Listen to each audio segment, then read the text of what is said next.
are online, we are excited to have you join this defense. My name is Christine Mbabazi Mpiangu. I'm a senior lecturer in the Department of Religion and Peace Studies, and I'm honored to chair this defense.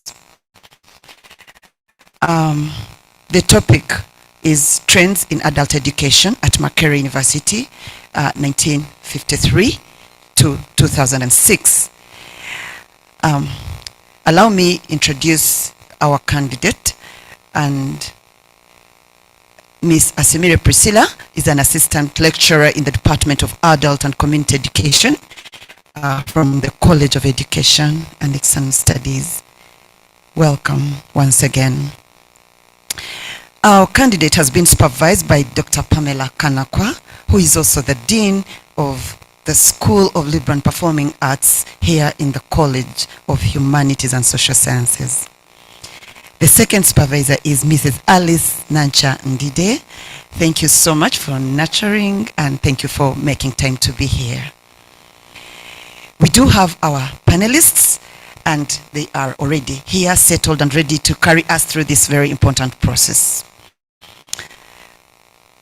Dr. Edgar Taylor from the Department of History. Thank you very much. Yes, please clap.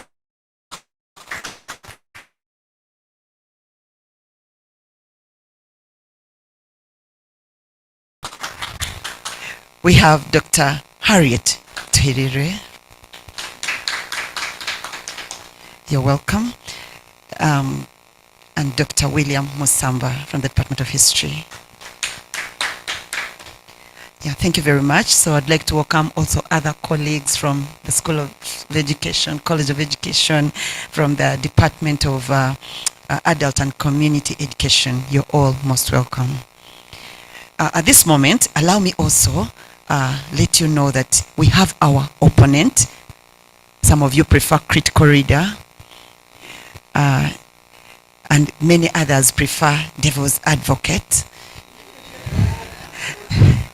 She's here, she'll make it even clearer what she prefers. But in the School of Liberal and Performing Arts, we really like it when we say critical reader, and some other departments, in fact, told us they prefer academic chat buddy. So we are excited to have our critical reader with us. And she is none other than Professor Betty Akullu Ezati. Professor Ezati is a teacher, an educator at the School of Education, Makerere University. She holds a PhD in education and postgraduate diplomas in education policy studies and educational technology. She is the immediate former dean and the first female dean of the School of Education, Makerere University, and a fellow. Yes, she's a fellow of the Uganda National Academy of Sciences. Please make welcome. Yes, make welcome, Mr. Professor Ezati. We are so much looking forward to your academic interaction. Of Liberal and Performing Arts is more than excited to have you be with us this morning. So, allow me to take you through how this is going to be experienced this morning. I have introduced the panelists and everything is good. So now, the candidate, you will have 30 minutes to present your work. If you go to 40 minutes, we will not feel bad, but 30 is okay. The examination, and thereafter we'll have the critical reader engage with you. And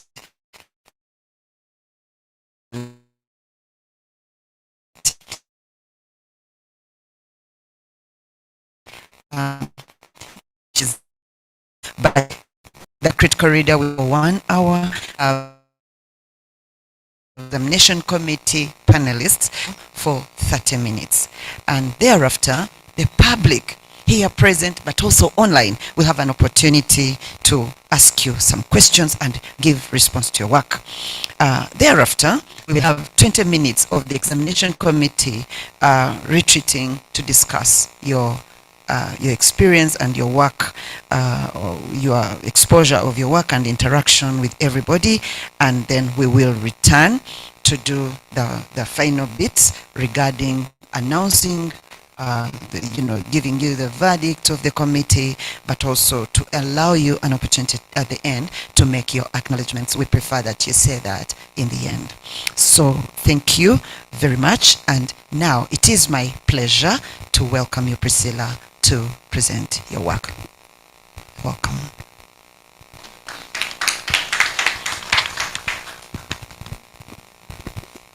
Thank you so much. I welcome all of you to this presentation. This study is about trends in adult education at Makerere University, 1953-2006. My supervisors were Dr. Pamela Khanakwa and Mrs. Nankya, Ndidde, and I appreciate them very much.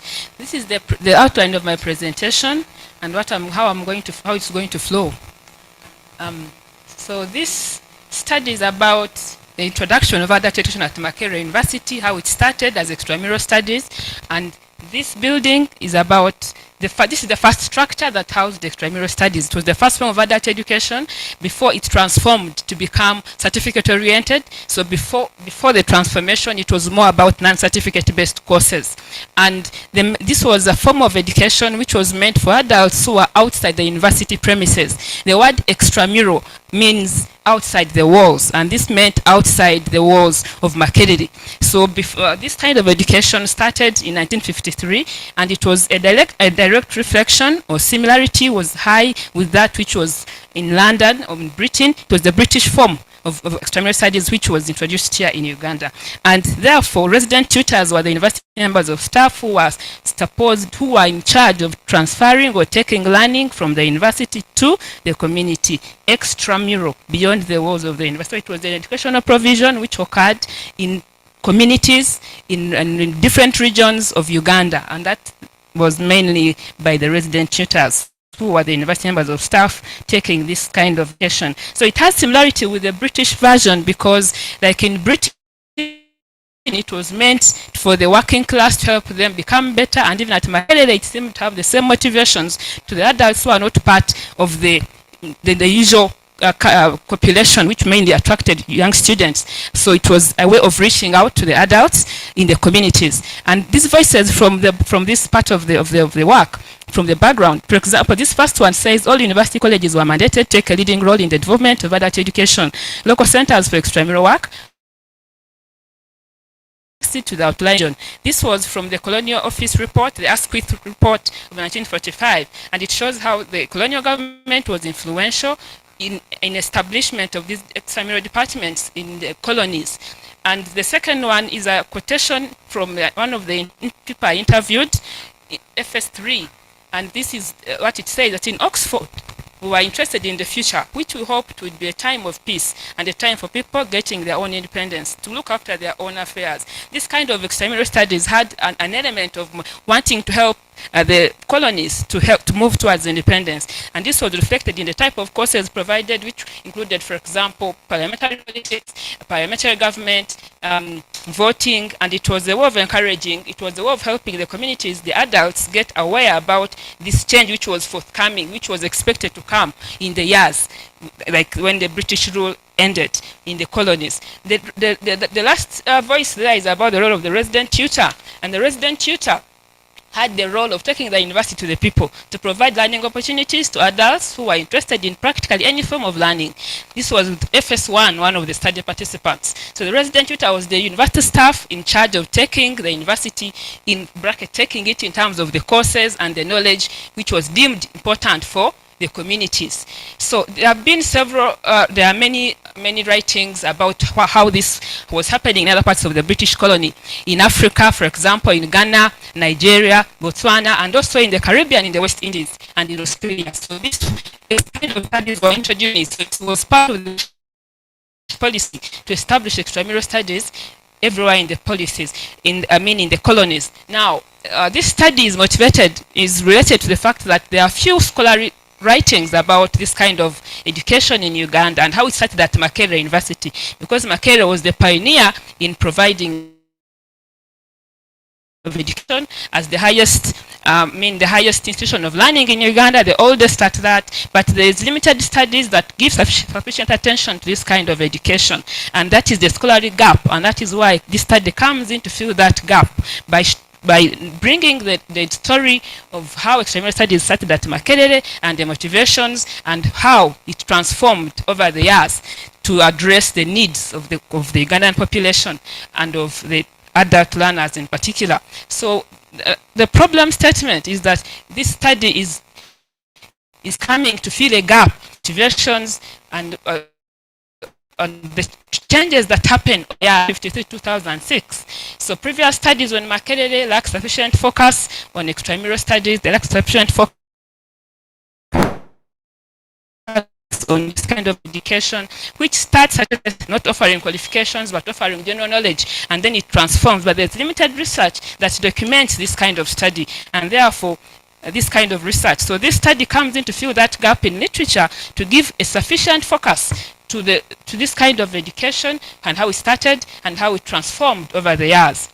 And therefore, using a historical approach, archives and interviews, this study contributes a historical analysis of how and why adult education changed over the years, starting at the extramural studies, because when it is outside, when it became intramural within the university, then it began to be referred to more as adult education and no longer as extramural studies. Extramural studies relates to learning happening out there in the communities. So when it is intramural, it is simply adult education. So there is a danger of misinterpreting the foundations if such a study was not done to document the legacy and to communicate what exactly was this kind of education and how did it change over the years. So the objectives of this study were 4, and the first one was to examine the extramural courses and activities at Makerere from 1953 to 1962, and this was the pre-independence period, and also to analyze the changes in the extramural courses and activities in the 1960s, to discuss the nature of extramural courses and activities in the 1970s, and explain changes in adult education. It starts in 1953 because it was the time when the first department was established. Then 2006 because I focused on a time when the School of Distance and Lifelong Learning, which was back then still called an institute, only focused on undergraduate courses. So, and I also arranged these objectives according to the time periods which roughly estimate the political regimes in this country. The first one, the pre-independence, and then the 60s, 70s, and 80s, 2006, estimate the political regimes under different leaders in Uganda.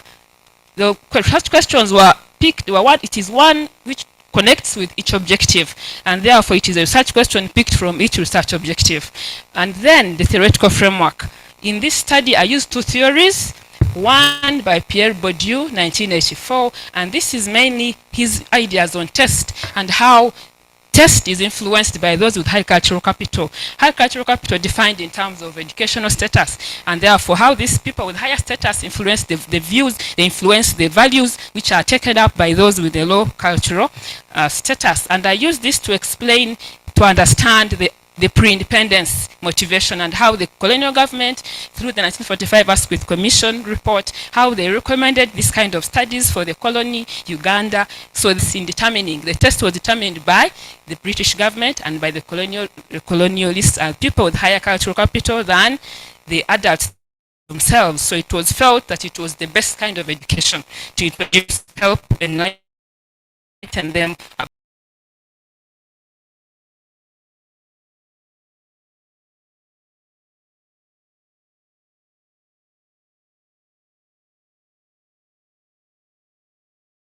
So I picked, that's why the idea of decolonial pedagogy from Ndilovu's ideas, whereby he emphasized the removal of hierarchies in the learning environment and how we should ensure between the teachers and the learners, because his argument was that learners and the educators should be part of the learning process, the co-creation of knowledge. And he speaks about universities directly, which made his theory appeal to my study, because he talks about the university as a learning center. And I also highlight here the two different sources that I used. Some of them to help me learn about the source of this kind of studies, how adult education originated from Britain, but also several writers also talk about Africa, in West Africa, for example, Molewa, it talks about Nigeria. For example, Modise writes about Botswana, and Skinner about Ghana. Atim et al. 2004, Okech 2004, Kagoda and Katohere, and the rest talk about Uganda's experience. The methodology, I used the social constructivist paradigm to guide this study, and this paradigm respects interaction as the important aspect in knowledge creation, and how there must be interaction between the researcher and the researched. And this informed the choice of my approach, which is qualitative research, and also the historical study design, which all prize interaction as part of knowledge creation and as part of research.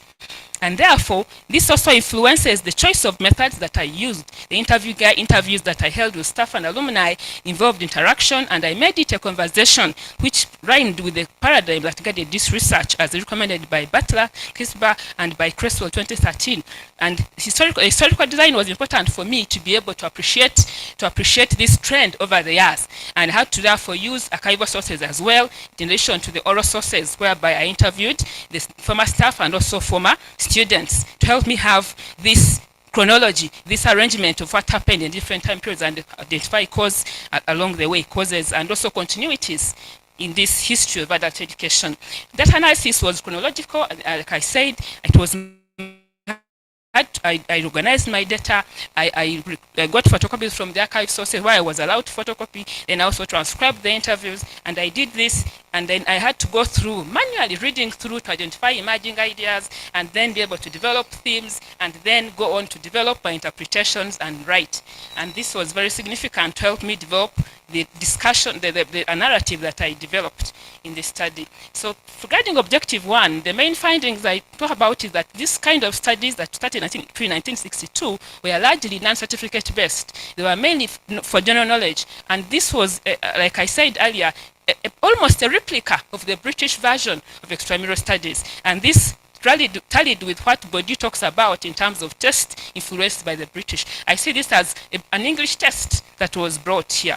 So activities included residential courses, and there was the topics that seemed to even threaten members of staff at the time in the colonial government. For example, whereby it was thought that these courses might raise nationalism. Remember, this was a time when there was the Mau Mau rebellion in Kenya, and this rebellion, some authorities were worried about this kind of studies also raising nationalistic feelings among Ugandans. So there was some kind of unease with some colonial governments. Although, for example, one of them was very supportive. The governor at the time, Andrew Cohen, was very, very supportive. So this first voice here talks about the origin. How, for example, one of the activities like the vacation courses came from Oxford, and one of the study participants was from Oxford, and she narrated how she was working with extramural studies and how this helped, and she even used the word "I brought" the concept from Oxford. Then the other quotation down here talks about 90% of the students being teachers or clerks.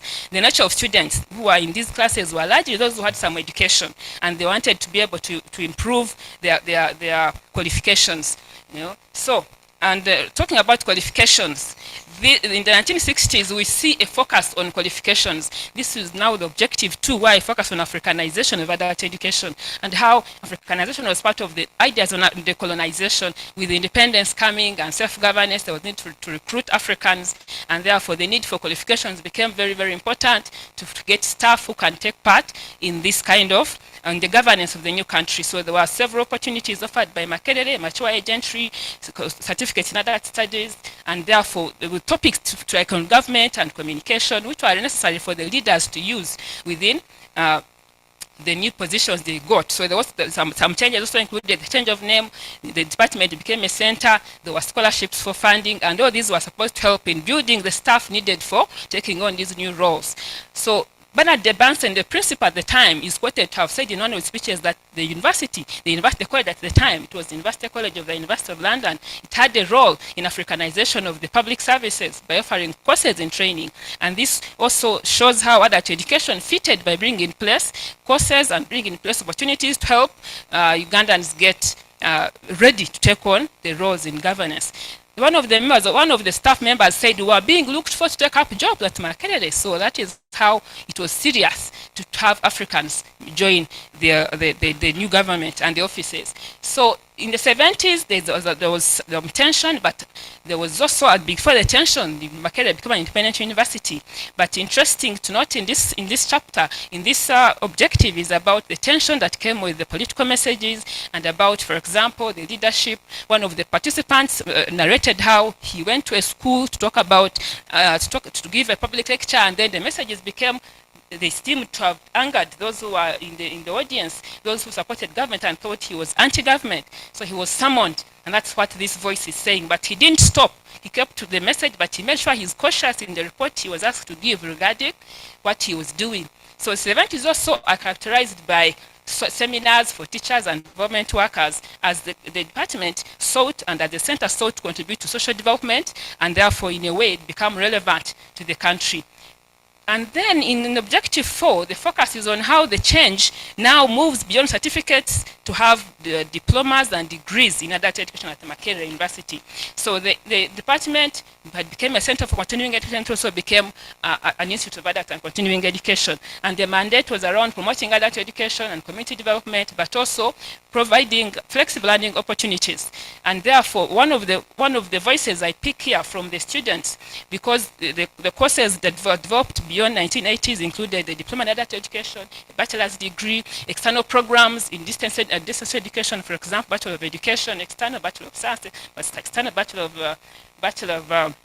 of Commerce, external. These were for adults who were at their workplaces but needed to do some degrees, and that is why they are called external. So those were opportunities to help adults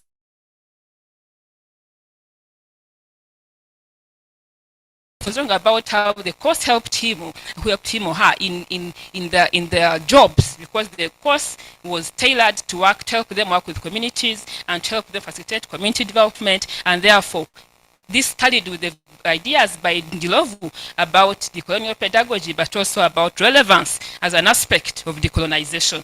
So the change over time, therefore, the courses, which were the degrees, happened under now the new name, the Institute of Adult and Continuing Education. No longer just the department, but it's now an institute with 3 departments handling adult education, handling distance education, and providing community. Still, the extramural studies remained, but in the regions outside, like it was from the beginning. But more focus now came to the professional courses, the qualifications provided intramural.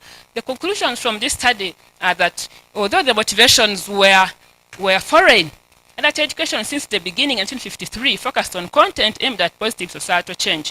For example, the topics which are offered in the extramural courses offered before independence were meant to help adults gain knowledge on the aspects which were supposed to be useful in the new independent status. Topics like governance were important because the adults needed to understand what was happening, and that was to help them also participate in the new state, in the new government. So the post-independence programs, we see them changing from certificates to diplomas and to bachelor's courses. And the content, when I analyzed the content, it was focused on topics which were meant to help the graduates work with communities as facilitators. And this also is particular, like for example, on one of the courses, the Bachelor of Adult and Community Education, a lot of focus is put on critical theories, on helping them be critical and helping them promote that kind of analysis with the communities, for them not just accept the status quo, but to be able to change. So that, and the methods used, participatory methods, all those rhymed with colonial pedagogy by Ndidde, and about promoting co-creation of knowledge.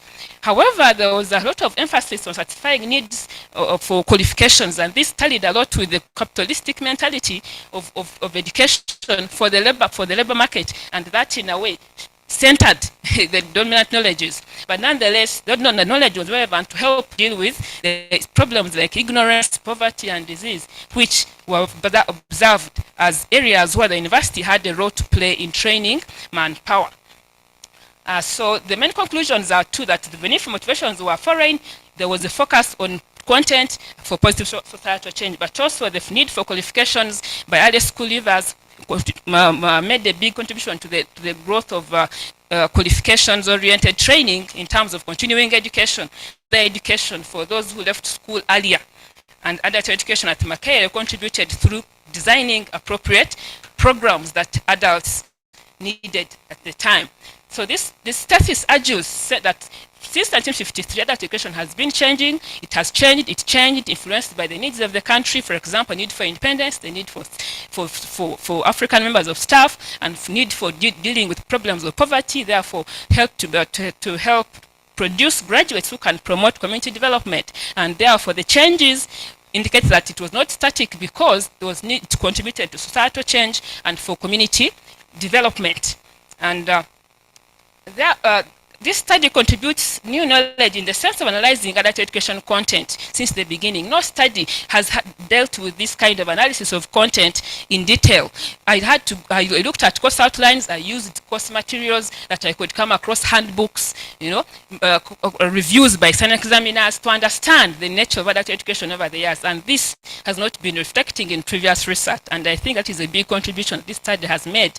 And also the fact that this analysis leads to recognition that adult education has been changing to help to become more emancipatory and to lead to positive societal changes. For example, change in staffing, the staff also changed. The Africans were recruited more over the years. Content changed, programs were developed, and methods were more participatory.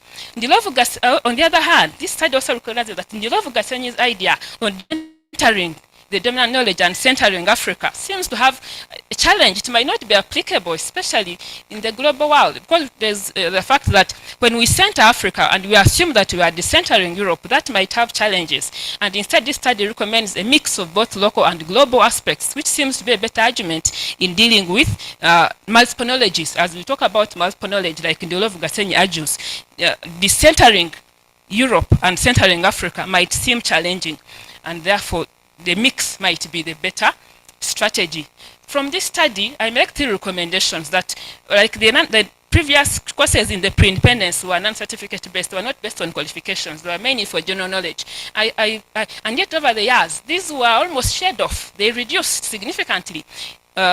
Because I didn't give details about the different programs, but some courses which even were not supposed to be for examinations over the years, there was a demand that should be made more. They should be made examination-oriented, but I feel we should revive. There's need for the Department of Adult and Community Education to revive non-qualifications-oriented courses and have public lectures for simply human development.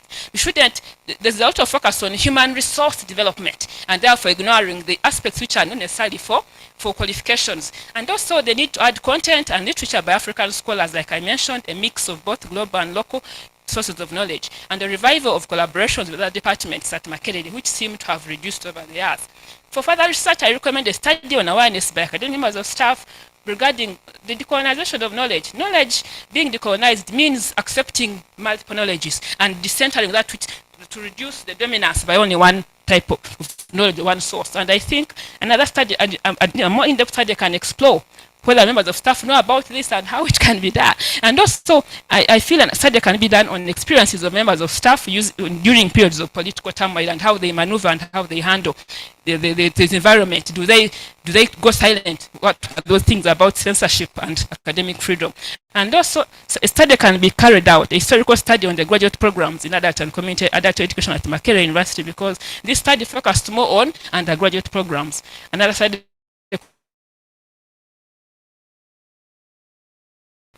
on the graduate supervisors in Mawazo, in the Journal of the College of Social Sciences in Makerere, and then another one is forthcoming. And yes, and that's my state of the presentation. Thank you so much.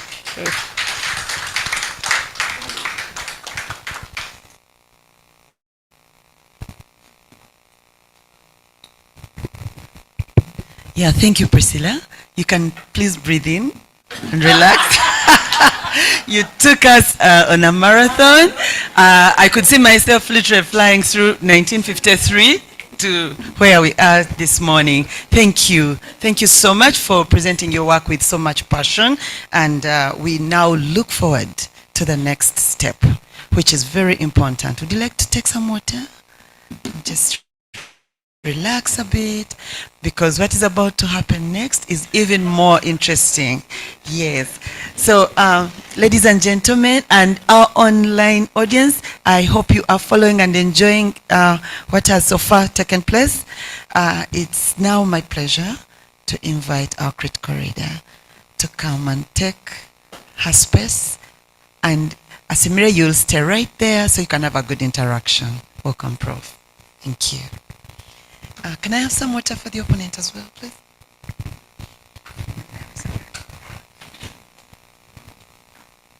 Thank you, Chair of the panel. And thank you, Priscilla, for your presentation. Yeah, it was marathon. Yeah, and it simplifies what you have in the 242 pages. So congratulations, and I want to thank you for this far you've come with your work from the time you started. You've selected a very important area of study, and it's exciting, you know, to document some of these histories, which doesn't seem to exist anywhere. And I think you really have very rich data. If one looks at your work from the beginning to the end, you have a lot of information, actually too much. I even wonder how you were able to put it together. So I think in terms of publication, you have a lot to publish because it's quite rich. The methodology is well used, the historical design, I think you've used it well. And I do note that this study really contributes and adds on knowledge on adult education. And so I'm just going to engage you for the purpose of clarity on some of the things that you've put there. You know, sometimes when we write, we think we are clear, and the readers think we are not clear. So that's the intention of this engagement. So your studies on trends in adult education at Makerere University between those two periods. Maybe my first question to you is, why was it important to actually undertake this study? What is at stake if we don't have this information? Yes, thank you so much. This study was important to undertake because from as you talk about our positionality, yeah, probably from my experience with adult and community education, because I studied this Bachelor of Adult and Community Education, and also studied the Masters in Adult and Community Education, and this positionality made me, before I engaged in this study, I felt there was a gap in the literature. It was hard to come across literature, materials written giving this analysis of the content, especially the curriculum, issues about staffing, but about the content and what is provided since the beginning of adult education at Makerere University. And I realized that this gap can be filled by this study to be able to engage students, engage staff, and document this history and show the changes and continuities over these years.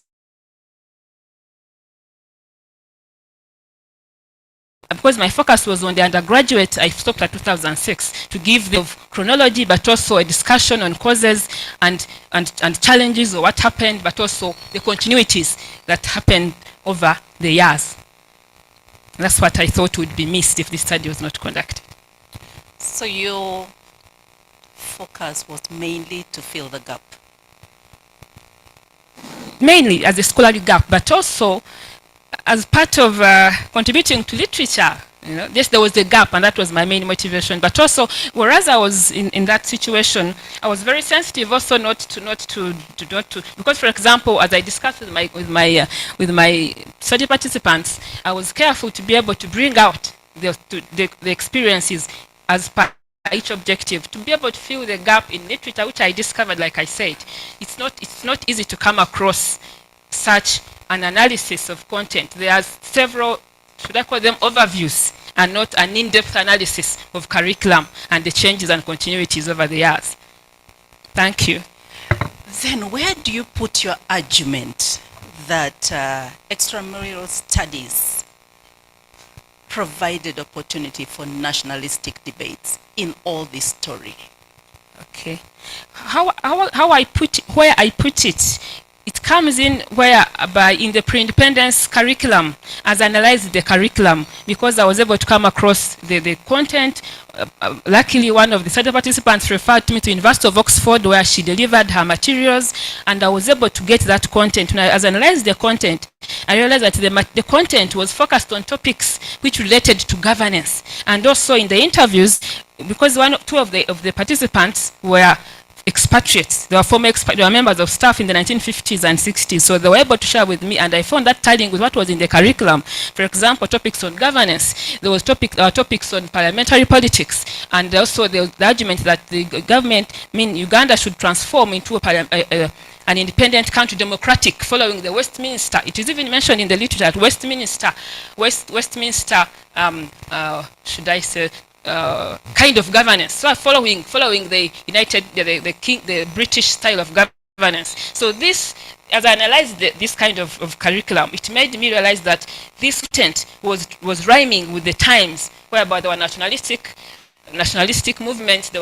Countries were getting independence across the world, even in Africa, and therefore it seemed to be a big contribution to nationalism. But also in some of the literature I read by some of the resident tutors, for example, one of them states that in for example, Ghana, some of the new members of the parliament, the assembly, the legislative assembly there, were members of the extramural class, and so in a way there was a connection between the content and the governance, and therefore in my analysis I realized there was a connection between what was provided to contribute towards the kind of independent Uganda that was going to come after the British rule had ended. Thank you. Thank you, Priscilla. So your response takes me to your findings, and for me, I was still at the beginning of your study. Sorry about that. Because what I see in the findings should actually be reflected in the background. So when you're debating coloniality, decoloniality at the end, and I don't see it being weaved as a challenge that you want to address, then you don't have like a root where you have a lot of good findings around that.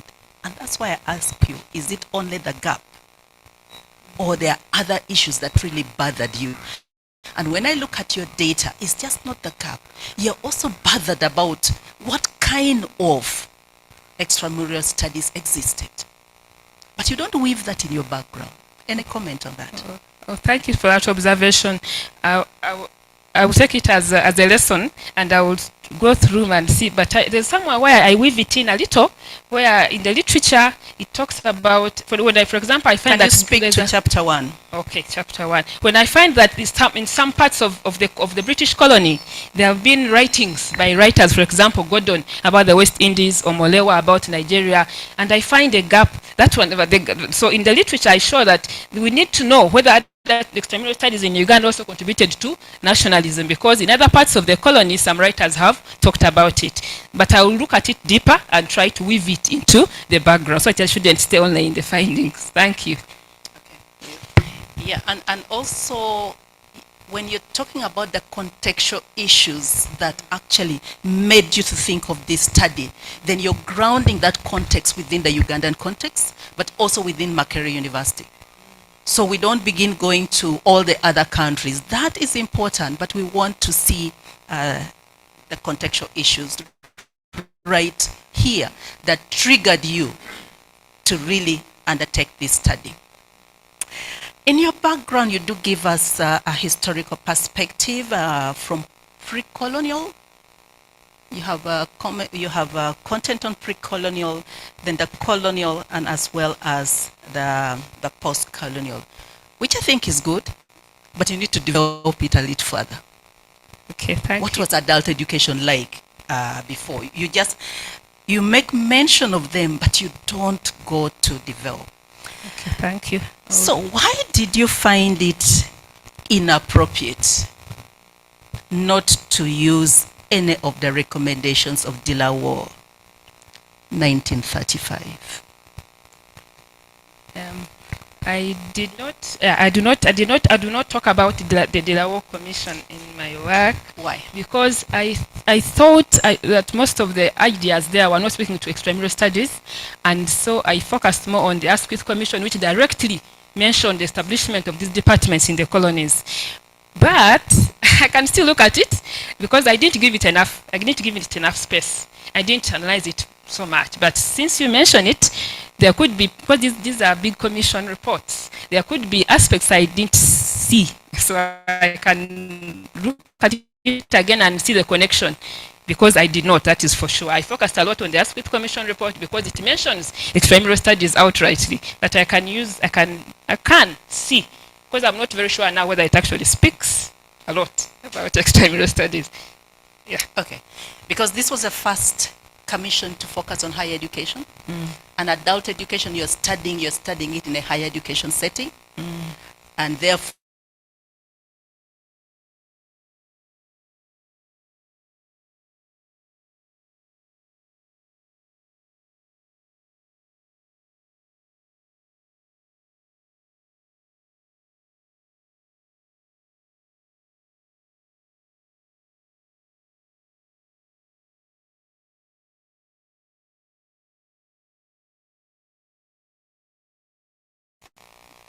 you run through. So you need to reorganize your background so that it's clear about what you really want to study. I did see in your presentation you were having even voices. Why did you bring those voices in the background? And I had a comment on that, on differentiating data from the contextual issues. They seem to be mixed up. Some of the things that to me I feel should have been your data are actually in chapter 1. Can I speak to that? Yes, go ahead. Okay, thank you. Now, the voices I brought, for example, the from the Asquith Commission report, 1945, was to emphasize the origin, was to emphasize the establishment, because my background also talks about the establishment. And when I realized that if I wait to speak to it in 1953, I will have missed, because these are pre-1950 events, the things which happened before the actual establishment. So I thought it would be part of the background, because it sets the context for the actual establishment in the 1950s. That's why I bring those quotations. And even the one from the study participant talks about the origin in Oxford and how she or he was a member of staff at Oxford. And I brought them hoping it would give strength to my background. And as pre-1953 events. That's how. But if in your advice it is not so fit, I can see how to reduce them. The challenge is that you're looking at trends from 53. So anything from 1953 to 2006 related to adult education is actually your findings. Those ones were 1945. The Asquith report. Yes, Asquith report is 1945. But in study, you did refer to extramural, and I'm just trying to get the page for you. Okay. Extramural at Makerere, meaning that you're already beginning to tell us how it started and how it has changed in the background. Okay, I'll correct it. Yeah, Thank so you. if you see, for example, page 5, page 6, you'll check that. I'll correct it. Thank you. Okay. The way you have stated your objectives, just go there.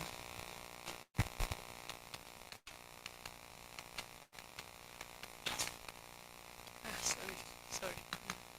Okay. The way you've stated those objectives limits you.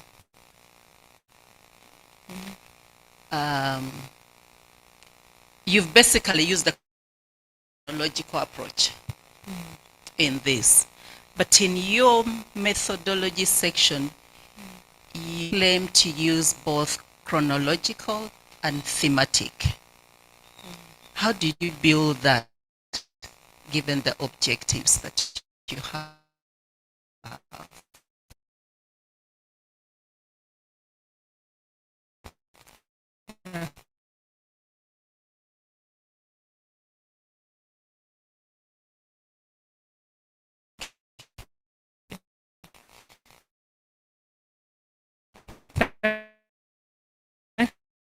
you so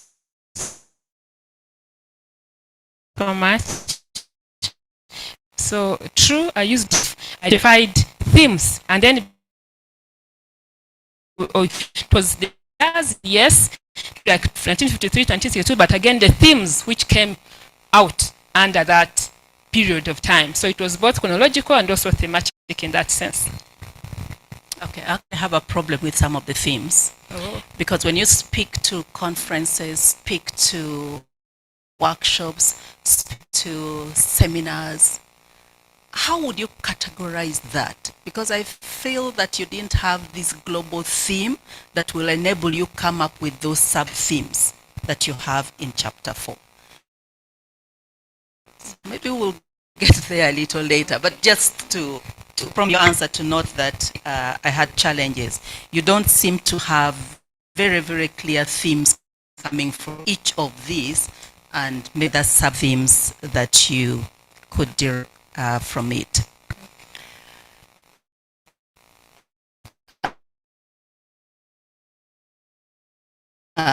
Supposing, I'm just assuming subjects in adult education between 1953 to 2006 determine the nature or determine the factors that contribute. And I'm raising this based on your data. To reflect on it a little bit more, because this has ended up making you be quite repetitive, and because of that, the timelines are not clearly spelled out in your findings. So you'll reflect on this vis-a-vis just a suggestion. A broad objective which will cover all the changes, but we also want to know why those changes, what really led to those changes. That doesn't seem to be coming out very, very well. The changes are well documented. They are good, right from 53 to 2006. But why? What made them to change? Okay. Do I answer? Yeah. Okay. Thank you for that observation and for the question. About chronology. Chronology in the historical design, using chronology is seen as very advantageous. Why? Because as you go to these different, as you put particular chunks in terms of historical periods, it helps to focus on the causes within that period. And so, as a writer like Buckley, 2016, advocate for using both actually chronology and analysis, but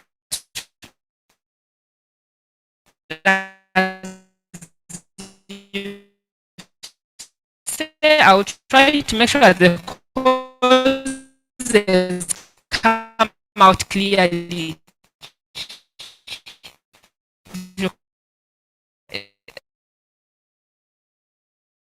That Makerere that is explained largely by the situation, the political context at the time, and from Britain, the connection with this kind of education was it was used before, and so they felt.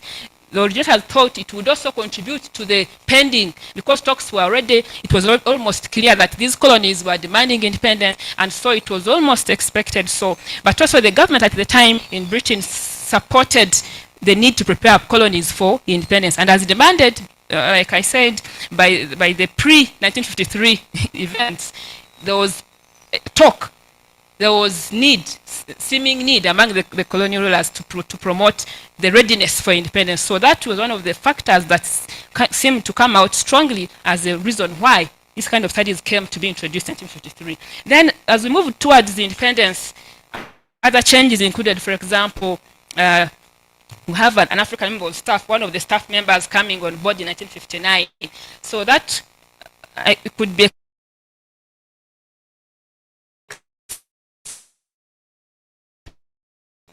by the need to recruit Africans as the independence supplier. Like, hey, if it is not very clear in my work, I will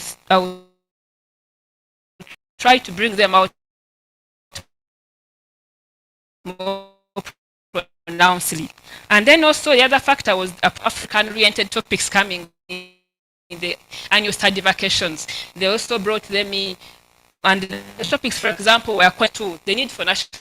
One of the things I talk about, I highlight from the data, that, for example, in vacations, they would ask them to have some readings, like storybooks, novels, and some of them were by African writers, like Chinua, and the topics connected to nationalism. So that made me analyze that as a way of raising knowledge, to help them have those aspects, because the motivation was to provide general knowledge and information to develop a cultured, more informed adult. So that's what I think was some of the causes of those changes and in that period. Okay. Is it possible to start thematic and within the theme go chronological?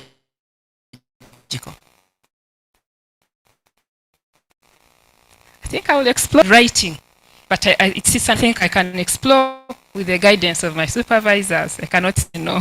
I've just raised that because you see, you said chronological, the best, the advantages, you did quote literature, but you can also have themes, and each themes, for example, you speak to courses and how they've changed over time from 1953 to 2006, the staffing, how they've changed over time, and you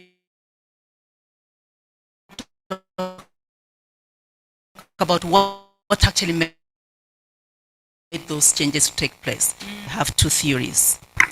And why do you think Pierre Bourdieu's theory was not adequate to handle the whole study? Yes, thank you. Choose theories. Why I thought Bourdieu theory was not sufficient.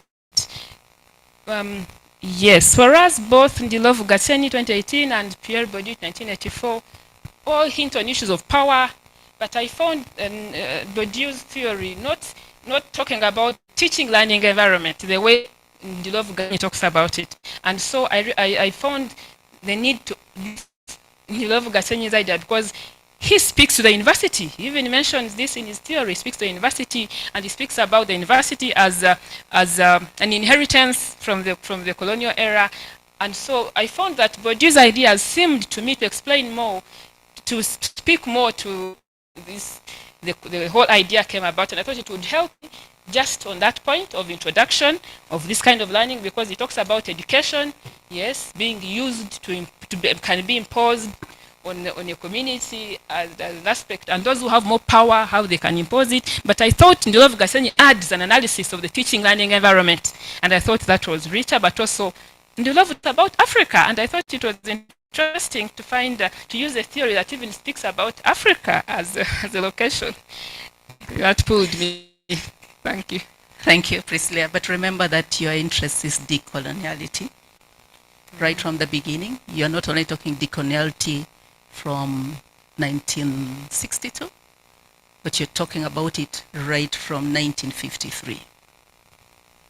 So, if that is the focus, then you need to again see whether even the second theory can be first theory to explain research question one, because you were saying that is the lens for research question one, and I'm saying even the second theory can actually be a lens for research question one. Okay, thank you.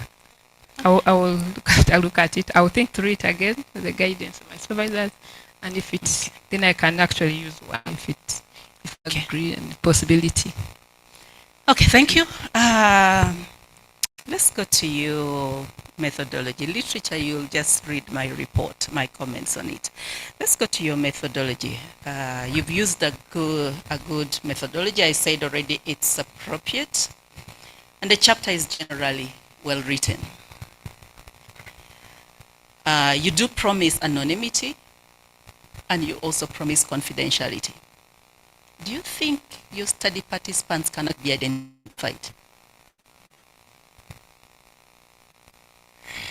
Thank you.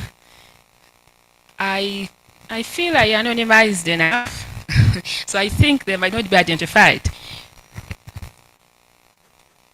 Okay. Yes, because I tried, for example, I didn't use their real names. I tried not to use their real names, and I thought by doing that, it covers the staff and former students, but I believe that by hiding their names, it covers up a big part of the entity that therefore shouldn't allow anybody to identify them. Okay. If I read somewhere, page 55, page 56, page 57, and you speak to the first female British expatriate resident tutor in Eastern Uganda. Yes. Have you kept the ID? Yes, on that one you're right. And there are many. Yes, you're right. And I also felt it a little as I read through. I felt it a little now. For that one, I seemed to have not done it properly, especially for her. I also felt it, but I somehow thought, and it might not, but since you mentioned it, I need to give it more attention and try to anonymize for her more. Although I didn't write this, but she was free with her, actually me using her name, but because I didn't have that written letter, and I don't know, it's supposed, because I didn't meet her physically, and also she didn't give me that. She was free with using her name. I cannot do that now.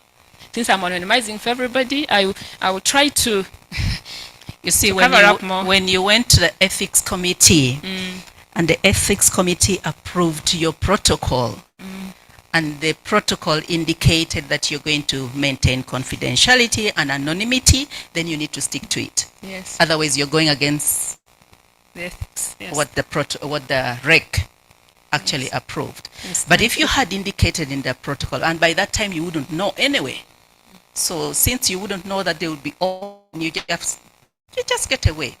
If maybe you just say the resident tutor on ETC without necessarily describing too much, so that we get to know exactly who you're talking about. Yes, thank you so much. Your sample included, actually had 19. Yes. And 12 were staff, and the remaining one were students. Yes. Okay.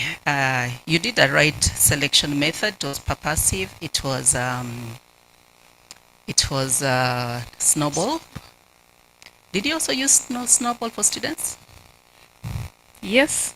You did. I did, because given the time, the time of focus of the study, there are some whom I didn't know how to find them. I needed to know their phone numbers. I needed to know how to reach them. So I had to use the advantage of members that I already knew, that then led me through sharing contacts so that I can reach them.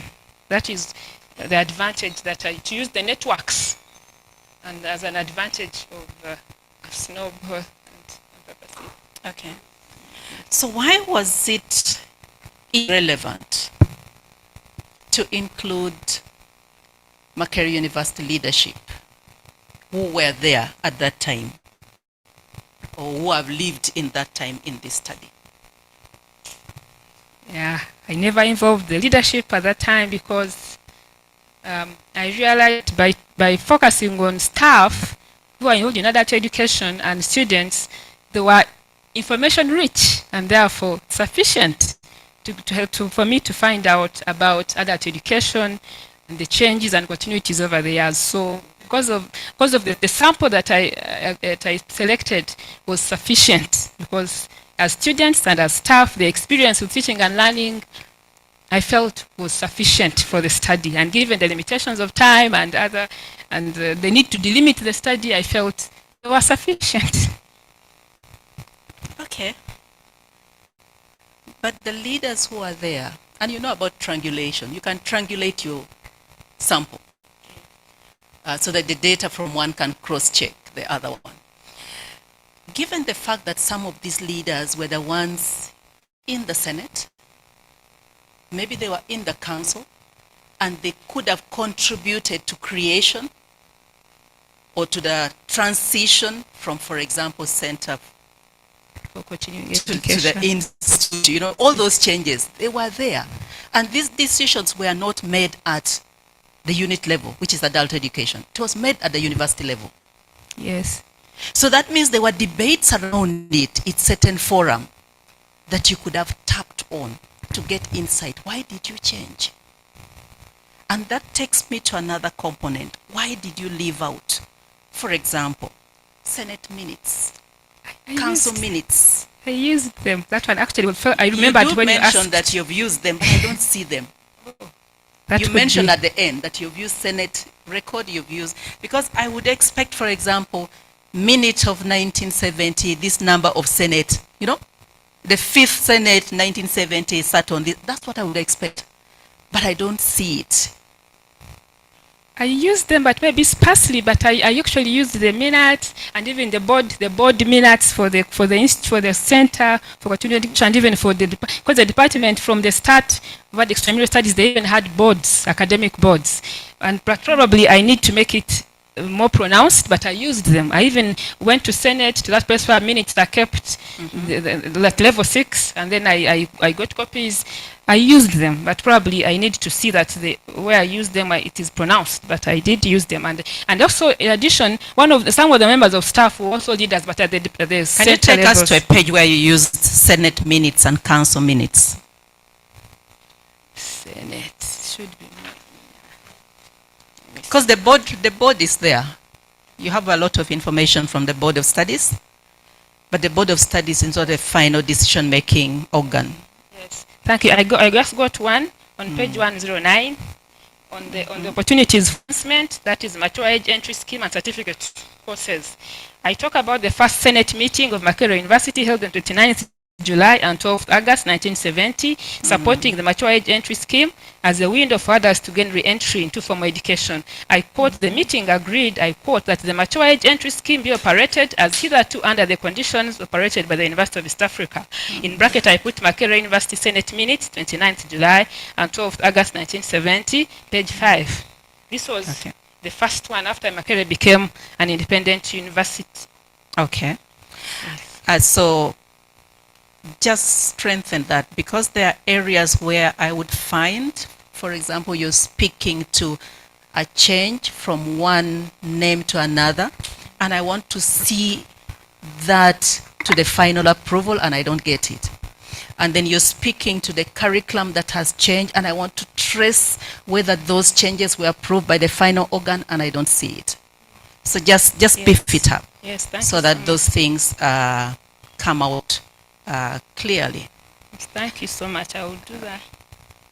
And Makerere was affiliated to University of London. Yes, at one time. Yes. Yes, 1949 because from 1949 to Why didn't you use the 1963. archives? Of University of London. Oh, I wish. Why did you use Oxford? I instead of actually London? wish. Yes, I wish I was able. My challenge was with the access. First of all, if the limitation of funds. If I had funds, I would I'm very happy to go to university, to United Kingdom. How did you access that of Oxford? Yes, Oxford was again through one of the study participants who referred me because she was a resident tutor. Actually, the same one I failed to anonymize properly referred me to. I'm sorry about that.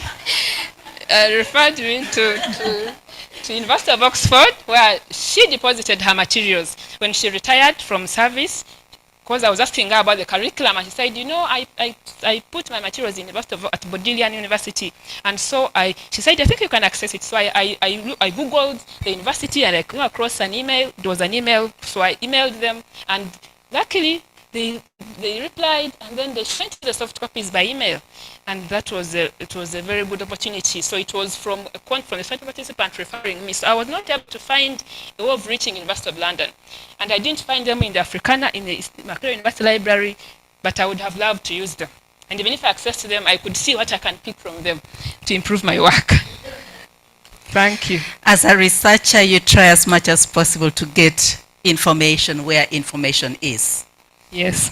And so Makerere, University of London, having walked Makerere University up to the time it became a national university, would be a very, very good source. So the same way you had Google and telephones and emails on Oxford, you could have tried. But this is now a limitation because you can't go back to the field.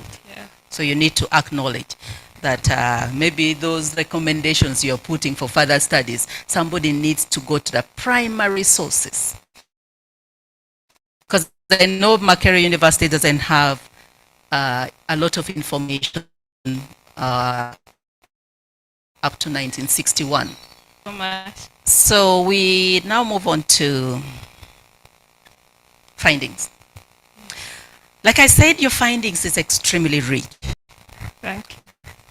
The only challenge that I have with the whole of this section is that it's quite mixed. The readability is not very easy. So I've already made mention to that, and I think you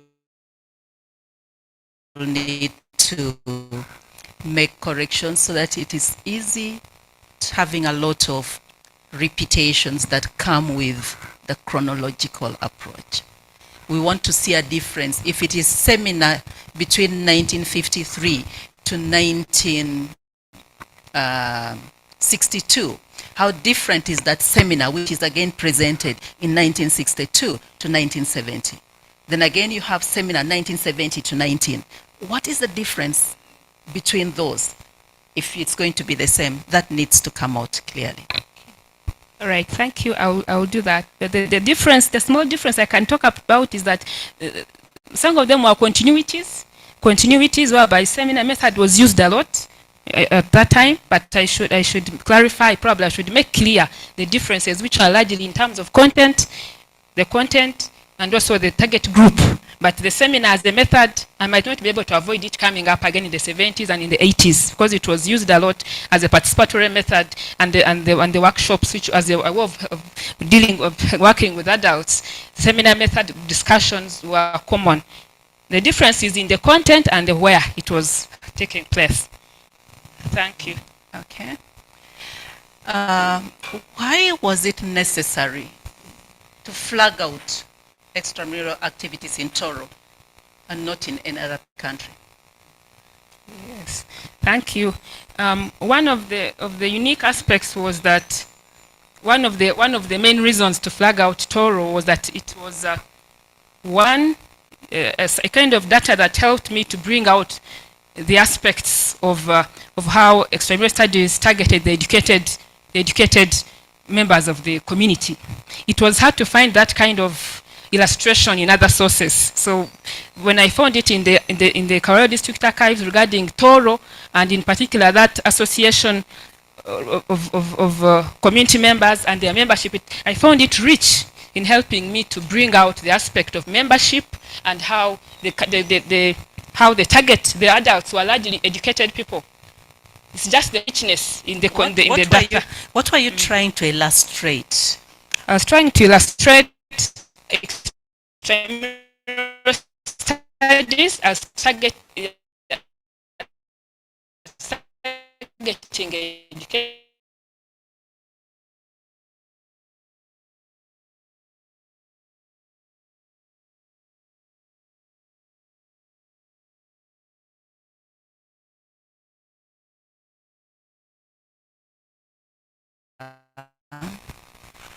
Then the implied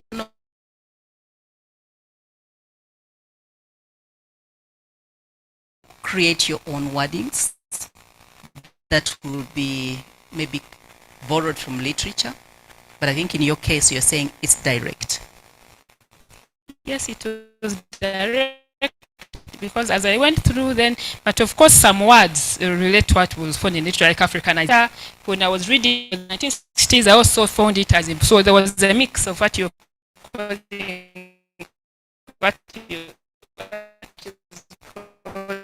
implied, although I didn't know that word before, thanks. And so there was more from reading the transcripts.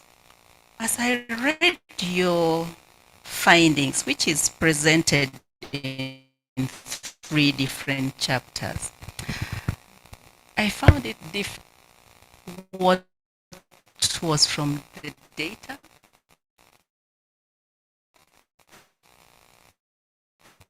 what was from Priscilla.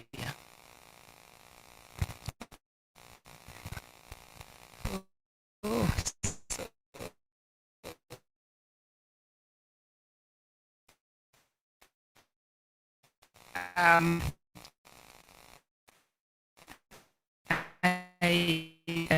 that I would love to read books. I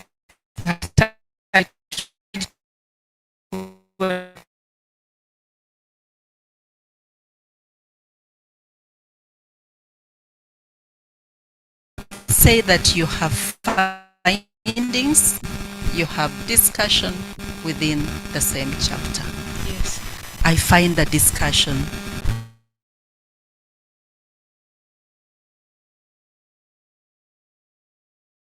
in chapter 2, but you don't engage with literature to bring out this clearly. And I know that is difficult to do this. Where you have presentation, interpretation, discussion, it's usually difficult. So you've tried, but just strengthen it. Yes, thank you. I will strengthen it. Strengthen it a little bit more. Maybe my final question.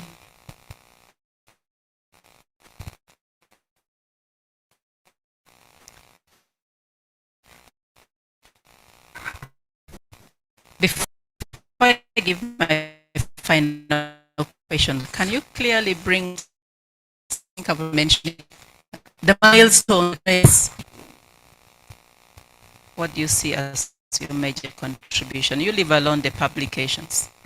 Okay, overall,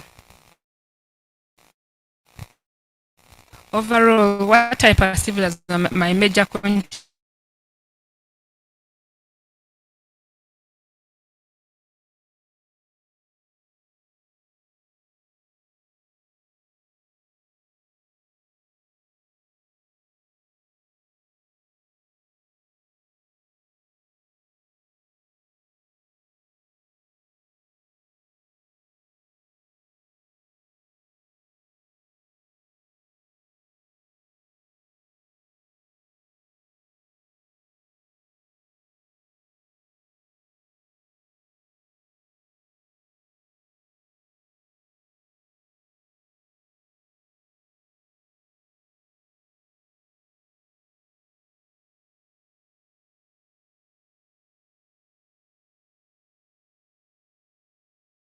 the Makerere itself and to people involved in other education, it's five in curriculum.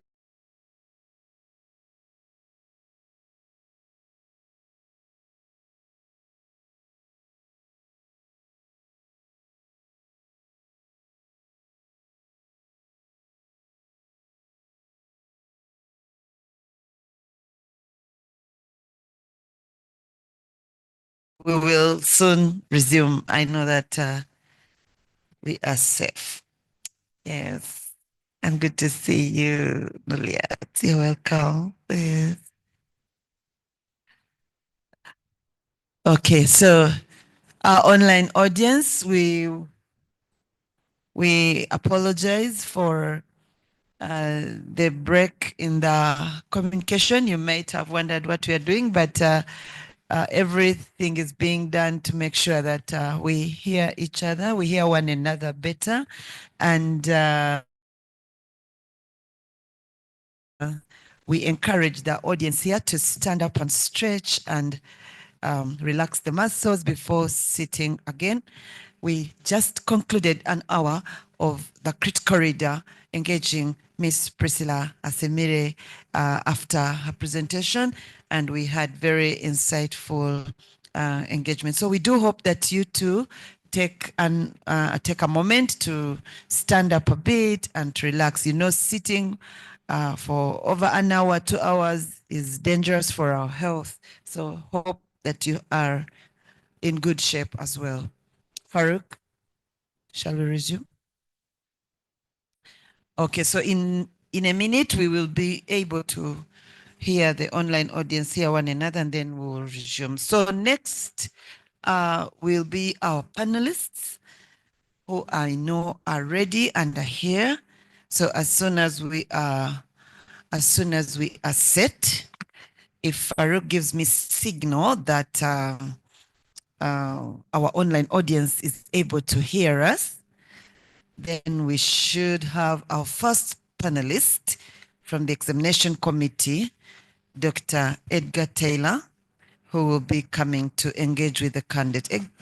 Edgar Taylor is a historian, a lecturer in the Department of History, Archaeology, and Heritage Studies. We welcome you to make use of your time. Yeah. Oh, in a minute. Okay. Yeah. Thank you.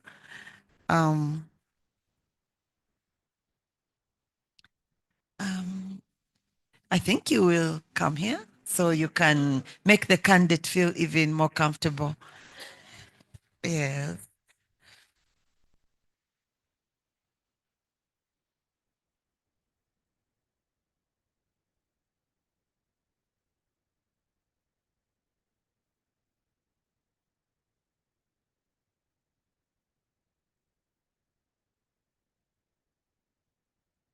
And Priscilla, please do what you feel. If you feel like taking a short break, sit a bit. Yes, take a bit of water. Yes. Yes.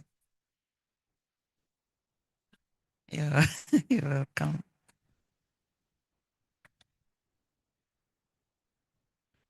Okay. Yes, welcome with me, Dr. Edgar Taylor. Thank you.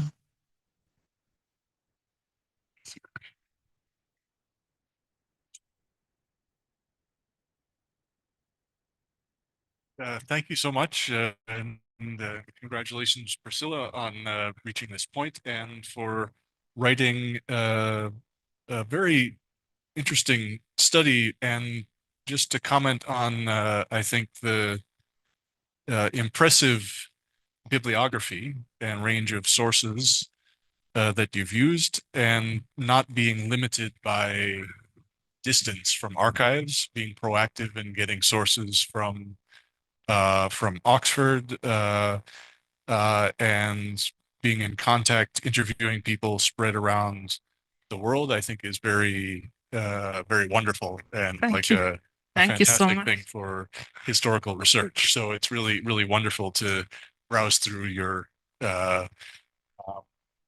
references here, and also to learn about Makerere, an aspect of Makerere that history of Makerere is often taught in like the big people, like often the big men, Ali Masrui, like, and to see, I think, this level of detail on the history of what was then extramural studies, going back to the 1950s, was eye-opening for me. And I'll concentrate a couple of questions just to sort of press you on some of the interpretations you have about the earlier period, especially, which interests me more.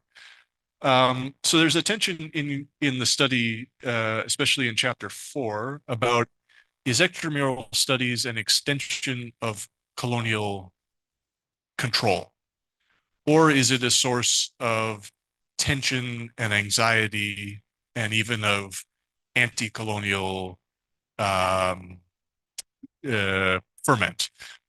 So I would just note, by the way, I was looking through my notes, and at least in 1958, the Colonial Security Department had a separate section in their monthly security reports about the activities of the extramural department. They were very concerned about what was happening in those seminars.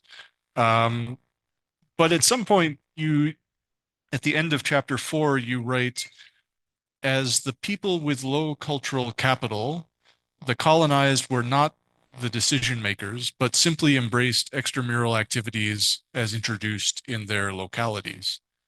So my question basically is that simple? Is that simply embraced?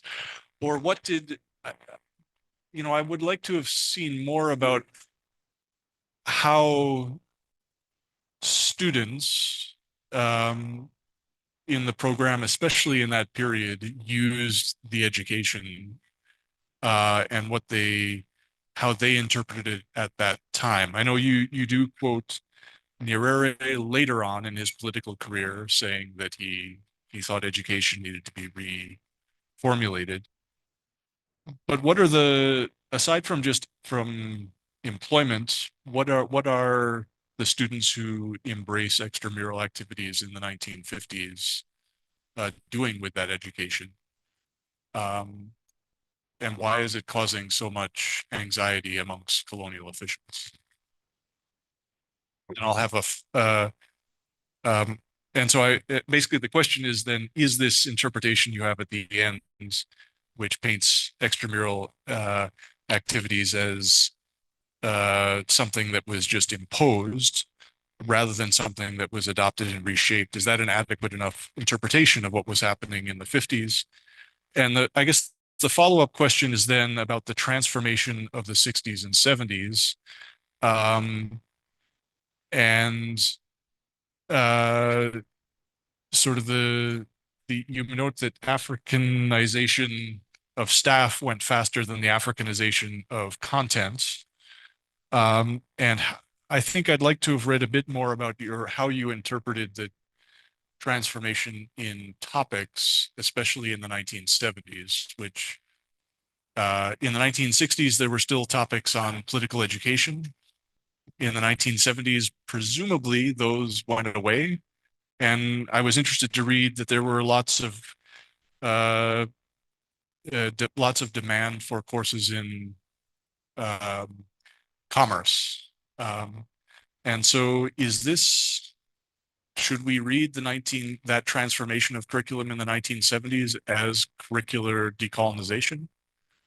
Or is that simply a response to authoritarianism and constraining of political space? Yeah, so I think just sort of clarifying how you're interpreting the changes that you're observing in these different periods, because you've sort of latched them onto an interpretive framework on decolonization, and I'm wondering if that's sort of creating a binary that maybe is obscuring some more subtle uses of extramural education and adult education in those different periods. Yeah. Thank you. Thank you so much, Dr. Taylor. Now? Okay. Thank you so much, Dr. Taylor.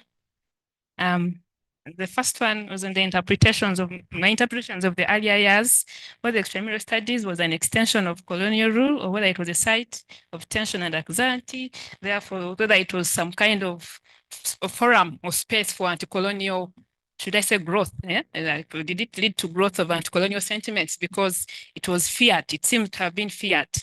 Yes. And my conclusion there seems not to capture that. Yes. So my answer is I need to improve my work, because in the data it is clear that, like you say, the extramural studies was feared in courts. the colonial government, except the governor, Andrew Cohen, who seemed to be more supportive of movements towards independence and self-governance, his colleagues in the colonial office seemed to worry a lot about what was being done in the extramural studies department. And therefore, in that sense, it was not just about, I shouldn't call it just an imposition at that point. It seemed to actually be a site where the knowledge that was being shared seemed to be threatening the status quo. And so I need to reflect it in my discussion, in my interpretation there, because true. For example, at one point there was a scene where the governors were worried about Nyerere and Tom Mboya participating. So I would take that as a lesson that I should improve my conclusions to that chapter, or my interpretation to also reflect that more outstandingly, and not just make it appear as if it was simply like Boji talks about those high cultural capital and then imposing it. So in a way, I should probably have that balance. It is true it came from without, it came from a foreign source, but when it was here, it was not just about irrelevance. It seemed to actually have more importance, that those who are worried, the colonial governors who are worried of independence, feared the center.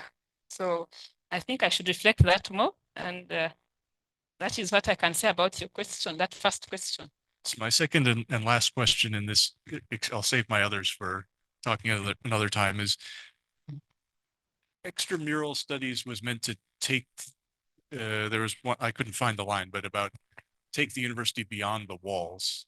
And like the walls are in Makerere's anthem, the walls of Makerere, which is a very elitist thing. It's like we're the ones inside the walls, and that makes us different from those out there. So I wonder how much extramural studies also caused anxiety within the universe. I don't really see it, but I sort of in the data that you present, but I wonder, Makerere was a site of like socializing elites, especially in that period of Africanization in the 1960s. I mean, it was a place where all political leaders, people who were going to be the new rulers and elites of East Africa, not just of Uganda, came. And extramural studies was meant to break down those barriers in a way. And so I wonder if that was a source of anxiety for those who wanted to protect an elite status. I mean, there's some writing, I just refer more writing about this in Tanzania, where there was a tension between the university as a very expensive place to train people in the top of society, and the promise of socialism and or the left of the university as helping the people to develop. So I wonder if there was something, it seems that it was embraced by the university very strongly, but I wonder if there was some anxiety among some in the university that this was reducing the prestige of Makerere's separateness from the rest of society, which was a theme, especially in the 60s. Thank you. Thank you so much. There was another question you had asked before about the 1970s, about whether we should read the content in the 1970s as all about decolonization. I didn't talk about the 1970s a lot in my presentation, but the 1970s were characterized by the actions of the president at the time, Idi Amin, and one of the incidents is that was the expulsion of Asians and how the economy lost many actors in the economy. And so one of the courses, one of the topics was around economics, bookkeeping, typing, and such courses being offered at the Center for Continuing Education in the 1970s. And whether to read that as decolonization, I think it was decolonizing in the sense that it was about Africanization. That was in the sense of contributing to the need to replace the departed Asians who had, for example, left many gaps in the economy. So I'd say it as decolonization in the sense that content was changing from the pre-independence type of content about politics and about governance and becoming more tailored to the needs of the economy, and for Ugandans to get knowledge about aspects of how to run businesses. So I would see it as decolonization in the sense of relevance at that time to the times. And therefore, that's how I would answer that one about the topics in the 70s changing. It was transformative, and because the aspect of relevance is part of the meaning of decolonization and adopted in this study. Then the question you asked about whether extramural studies caused tension within the university.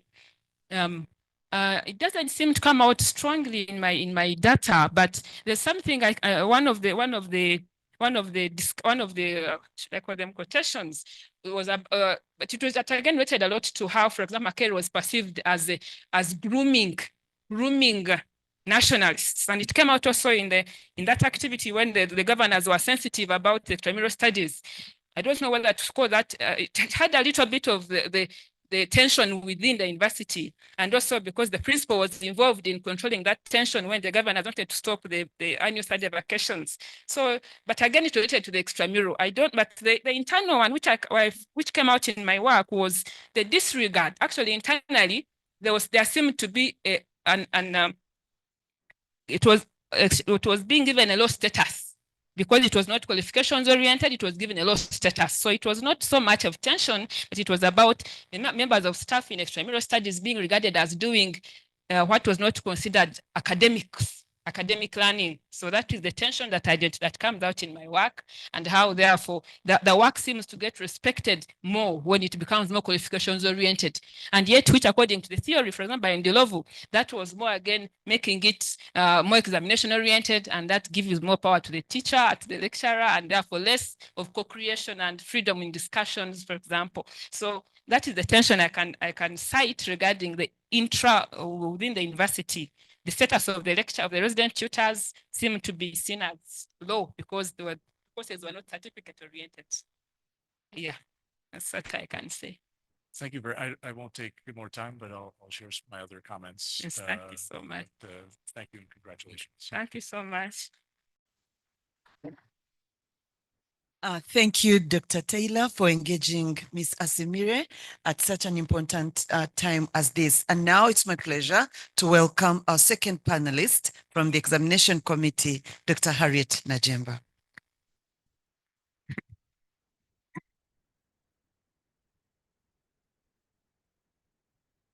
Please make her feel welcome. Remember, they are our visitors.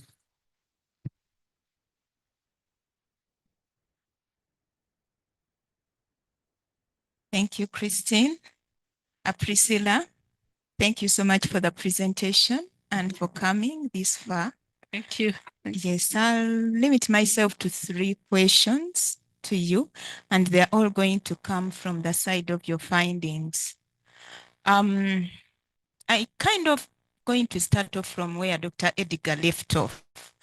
You give very good examples and you explain how adult educators negotiated safety for themselves and for continuity of adult education during the military regime. However, what challenges did adult educators face during other post-independence regimes, and how did they negotiate continuity?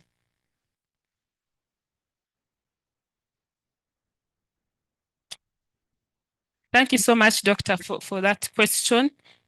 Yes, the issue of negotiating safety, in the 70s, but now you're saying I should talk more to other challenges that other educators faced.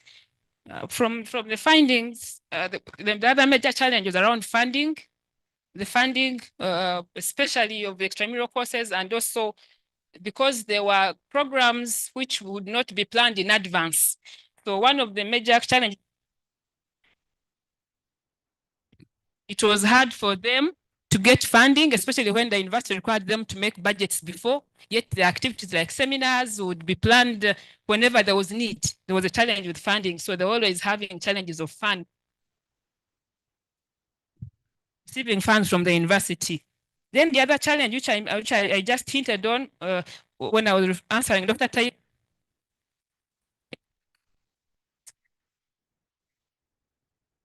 The other challenge was around the status of adult educators, especially before it became an intramural course that was certificate oriented or qualification oriented. There was a tendency to value qualifications and to undervalue learning for its own sake, in quotes, like learning which was not about qualifications.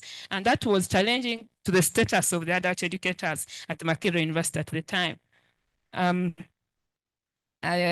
The other challenge that I can identify from my data that educators faced was around the fact that they had to work in different parts of the country. For example, for the expatriate tutors, the expatriate resident tutors shared how they had to drive in a dusty place, and one of them shared even how their car would break down. So I think the terrain and working in the countryside at that time before independence was difficult because of the low levels of infrastructure development. One of them shared how they had to find, it was hard to find a house to stay. And so there were challenges caused by the, should I call it, poor infrastructure in the extramural centers. Thank you so much. Okay, Priscilla, thank you so much. My second question comes from your chapter 7. You talk about introduction of Bachelor of Adult and Community Education, and you highlight some bits of the content in that course. And your main concern was to do with European and American theorists informing the content that was being taught here rather than African. In your view, can you give us some examples of some African adult education theorists you would recommend to have been included in these courses and why? Thank you so much, Doctor. Yes, I analyzed the content, and one of the main sources was course outlines, and I analyzed the content as outlined. It was not possible to find. I didn't go into details of the content, but the outlines and also the references, especially. And you're asking me about. I had pointed out the use of theories by Americans and non-Africans. It seemed to be cutting across. And there seemed to be a lack of focus or use of African writers and their work. So in terms of those I can refer, I can identify. Whereas I made some suggestions in my work, but offhand, what I can remember, what I can talk about is, for example, writers like Omolewa.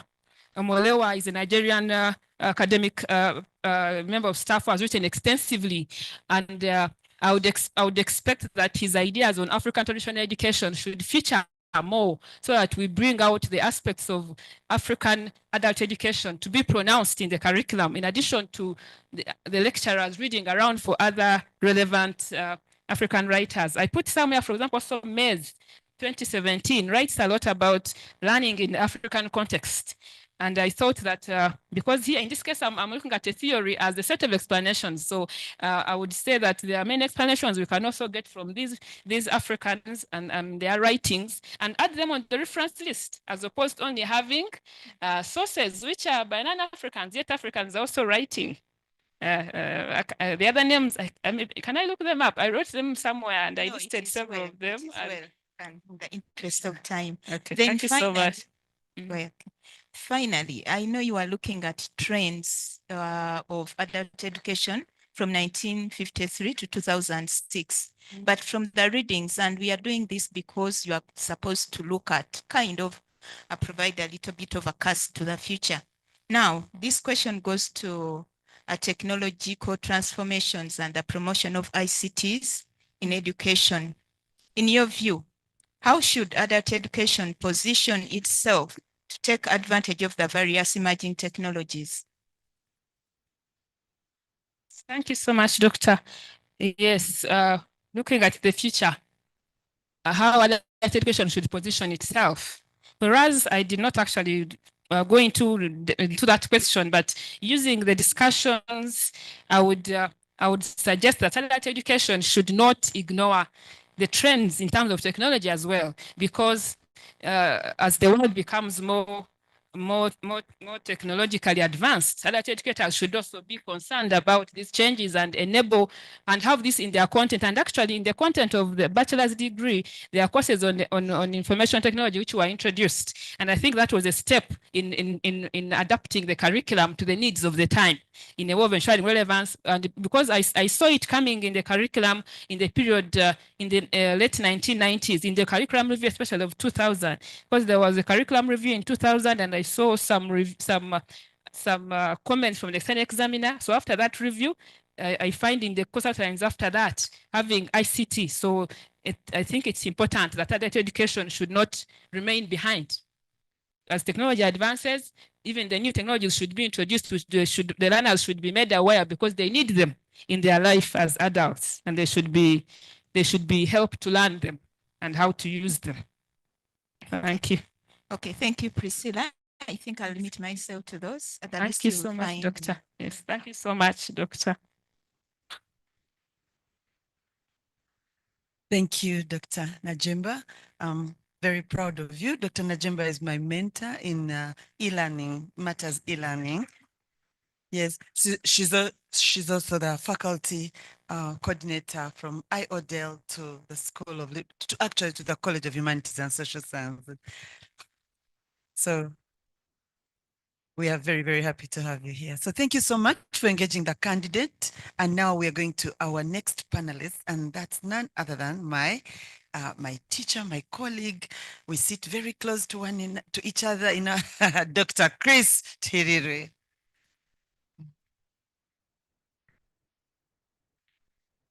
Okay, thank you very much,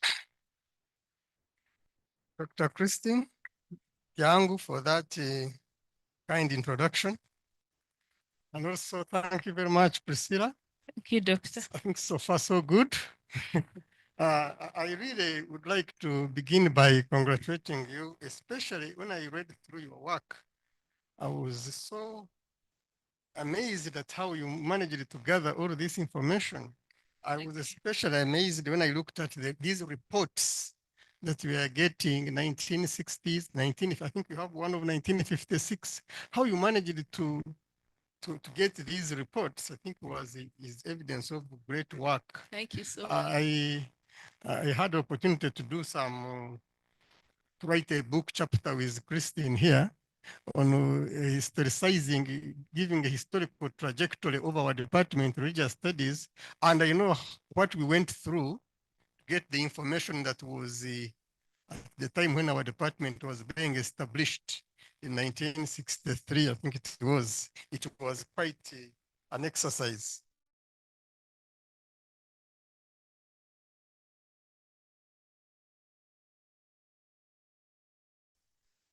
But I have just, on your, see you, the justification for starting in 1953 as the year when this Department of Extramural Studies was established at Makerere. That justification is clear. But what was not clear to me was the justification for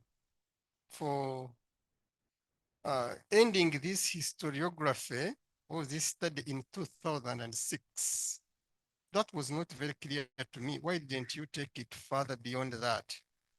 You state in your work that until 2006, the unit focused solely on undergraduate programs, and that is all that you write. I found that single statement not explaining fully your justification for ending at 2006. Can you help explain to me why wasn't this research taken beyond 2006? Thank you so much, Doctor. Yes, like you say, true. I emphasize the fact that before 2006, there were no graduate programs. Therefore, there was focus on undergraduate, and therefore, I felt that that was where I should stop for me to focus on undergraduate, on how how adult education changed or how it transformed to that point of undergraduate programs. But you're saying it was not sufficient. Maybe I can explain more what I meant by that statement. Yeah, in the write-up, just one sentence that you put doesn't give a clear justification for why you ended at 2006. One would really question why couldn't this research go beyond here? I thought that was quite insufficient in explanation. So, Doctor, Then, I will enhance the explanation. Okay. Thank you. Now, then looking at I looked at the rationale for establishing this department of extramural studies at Makerere in 1953, and I found it was a very, very positive undertaking. Actually, it had very good intentions. I'm only wondering why it was not sustained beyond and beyond. But you also state that the studies that were happening at that time were not certificate-based. There was no qualification that was given to the learners. And I was wondering why was this so? Why was it just generalized without giving people certificates for attendance or whatever?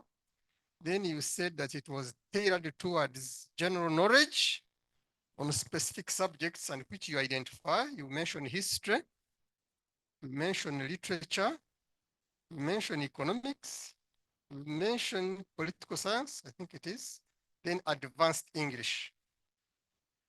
What guided the choice of those subjects?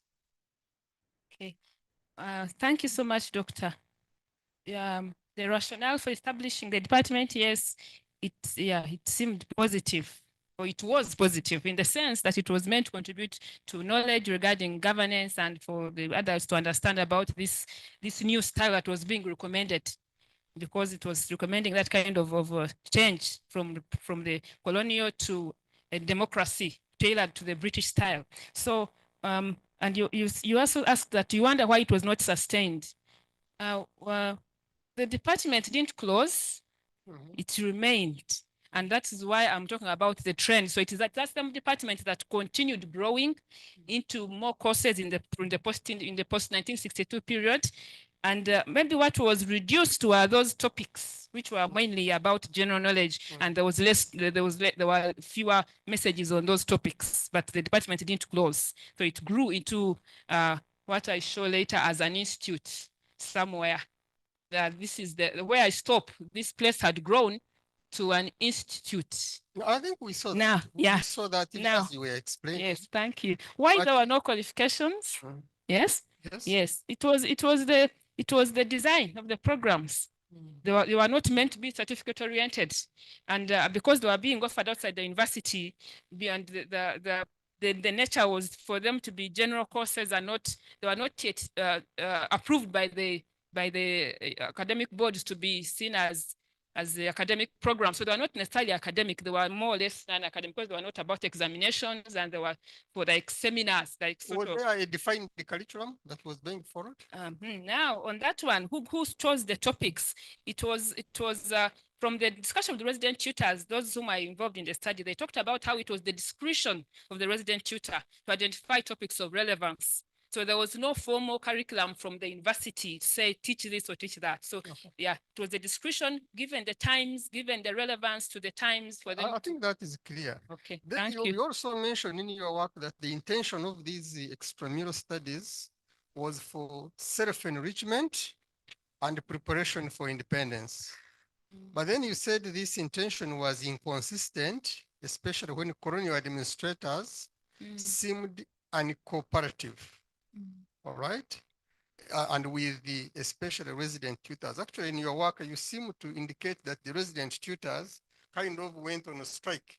They kind of resisted, and there was a tension between them and the colonial administrators. I wanted to know what was the nature and maybe the cause of this fallout between the tutors and the colonial administrators. Yes, thank you so much, Doctor. The fallout was out of the sensitivity to because the courses were meant to, for the nature of the courses, was feared that they would lead to raise the demand for independence, for example, because it was talking about the people having authority to manage their lives, and a democracy, people's choice, for example. So the colonial government, the colonial administration in East Africa, not all of it was against it. One of the resident tutors talked about how the governor of Uganda and the principal at the time of Makerere, Principal Bernard de Banson, were supportive. But it was the governors of Kenya and Tanganyika who were worried.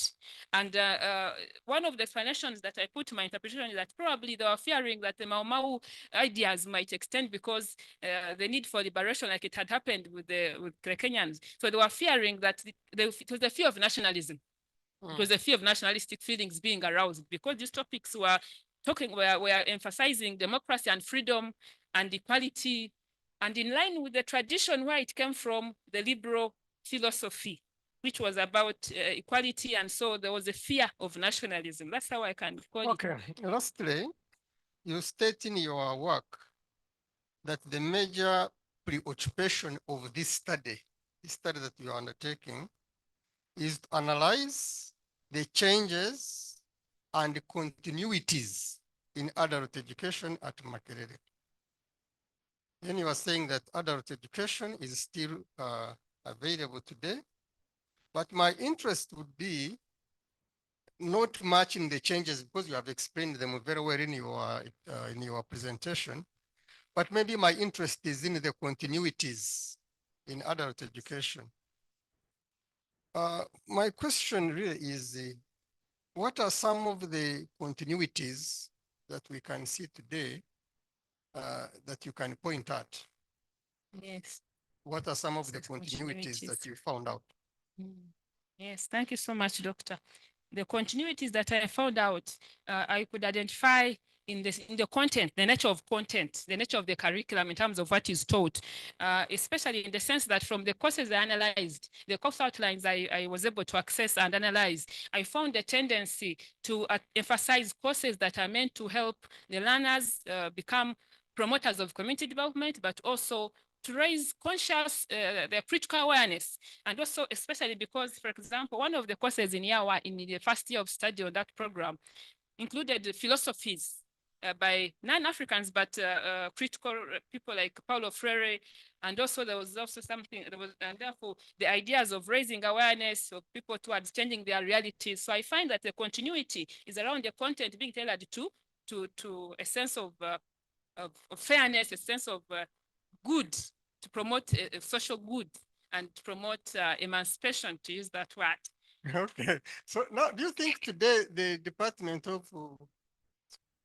Adult and Continuing Education is at least trying to reach to the original ideals of this program?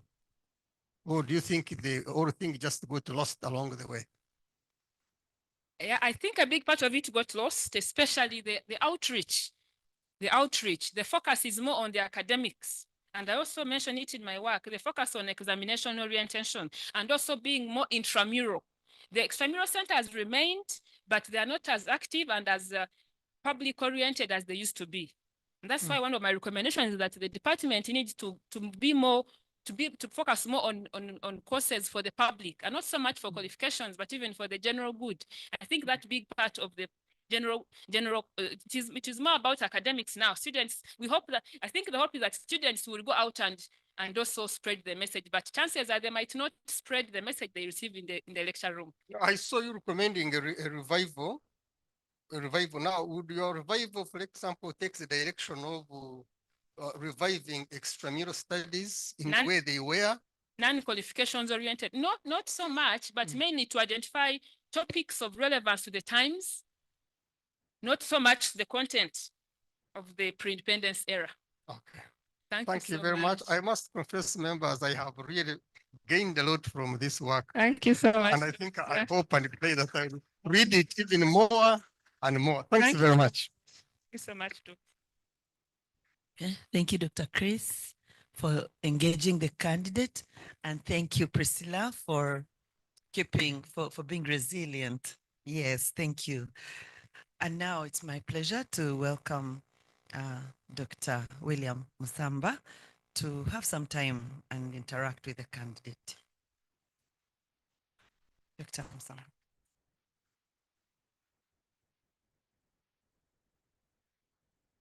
Thank you so much, Chair. And Priscilla, congratulations for getting this far. Thank you so much, Dr. Yes. That said, there are just a few issues, specifically contextual issues, where I would need you to give some clarification. And I know you can do that. On page 3 of your work, you mention a very important, on paragraph 2, you mention something that is so important here. The first statement, the first sentence actually. The Makerere University College Ordinance of 1938 transformed the Makerere College into an institution of higher education in East Africa. And you are quoting Sekamo and Lugumba 2001. This is a very important statement that you are making here, but it just ends there like that. So I wonder how this transformation took place. How did it transform Makerere College? How did it come about? What was the context altogether? You know? Because from there you jump to, in July 1943, Oliver Stanley. So one wonders which kind of transformation are you talking about here? What was the process? At least a sentence or two will do be good there to give some clarification. And on page 118, still 118, if you can turn there, you make a mention of the Makerere University report. You say the Makerere University report of 1972 cited a resident tutor who reported that others brought their business problems to us, thinking that the Center for Continuing Education was a department which can do anything. What was this report all about? Who instituted the commission that came up with this report? What were the contents of the report? Because this seems to be like a statement that is summing up something about the report. So if you can give some clarification there, then to me that is okay. Okay. Thank you so much, Doctor. Starting with the first question about 1938, the 1938 ordinance transferring Makerere into higher education.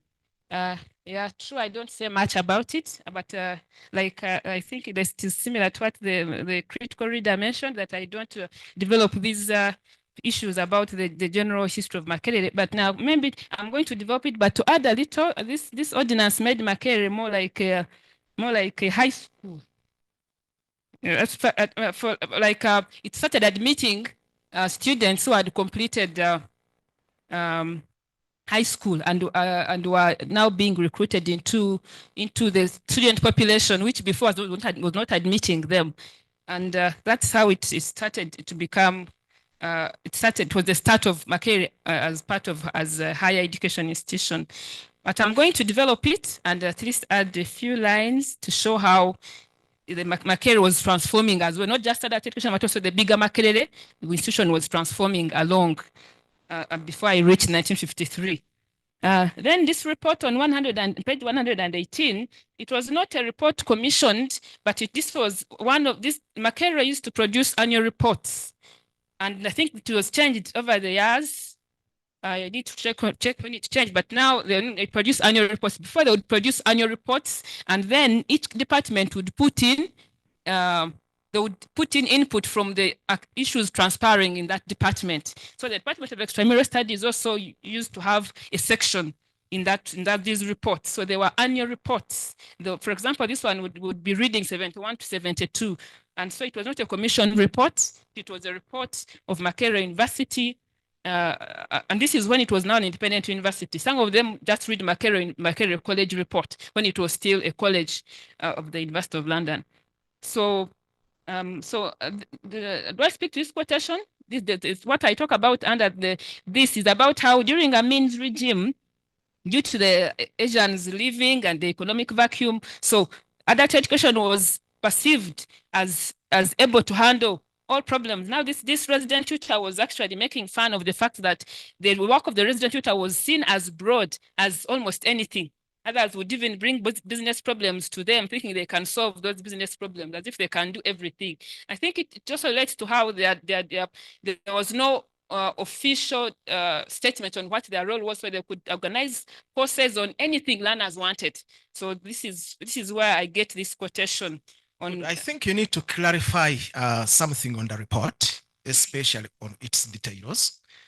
And then second, on page 8, this is how you start. The formation and activities of the United Nations were influential in British colonies. With the end of World War II, the United Nations ensured that the colonial powers faced scrutiny internationally. This was especially in respect to the observance of the United Nations human rights and to appear respectful to the United Nations. Well, I don't understand what you try to mean here. And what exactly do you mean by United Nations human rights?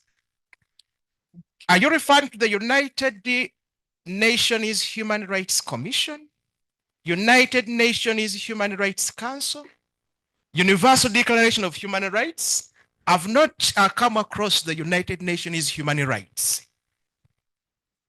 Maybe you should have, you found it somewhere and then you can clarify. All right, thank you so much, Doctor. Sorry, yeah, true. This seems to be vague, and I just noticed it now that you mention it. Thanks. I should have specified. It was in reference to the United Nations Declaration of Human Rights and the emphasis on the need for democracy being granted to the colonies. I should have been more specific and quoted that I'm referring to the human rights, not just leaving it like that. I will correct it. Thank you so Great, much. thank you. Then on the same page still, you cite the that very first paragraph. You make a very, very good statement here. Then you cite the Colonial Office, 1948. And I was wondering, what do you mean by Colonial Office? Because Colonial Office is broad. There is infrastructure there. There is staff there. There are reports there. So what exactly do you mean here by Colonial Office? Yes, thank you so much, Doctor. What I mean by Colonial Office, it is a publication by the Colonial Office. You know, those reports used to have to be. So it is a Colonial Office report. Yeah, so I should. Thank you, Priscilla. I have clarified about it better. Thank Okay, Priscilla, good luck. Thank you so much. Thank you so much. Yes. Correct it. Yeah, thank you. Thank you so much.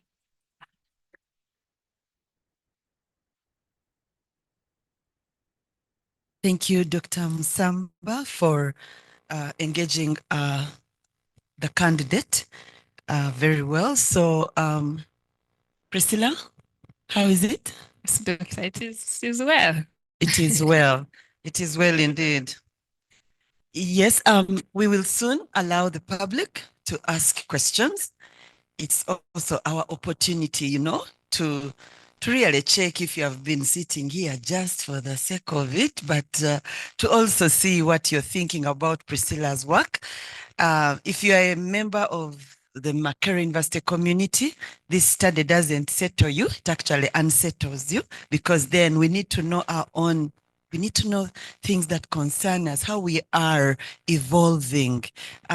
Ladies and gentlemen, allow me to recognize the arrival of Dr. Robert Kakuru, who is a lecturer in the Department of Philosophy, but also the chairperson of the Makerere Academic Staff Association. Good to see you, Chair. Yes, and I am the vice, ladies and gentlemen. Yes, audience online, we are very glad that you have stayed online with us, you have stayed together with us and being patient even when the internet is playing hide and seek. So we are very, very glad that you are online. Please prepare to have your questions ready, and you can choose to put it on in the chat section, but you can also raise your hand so that I'll be able to see you and give you an opportunity to engage with Priscilla Asiimire.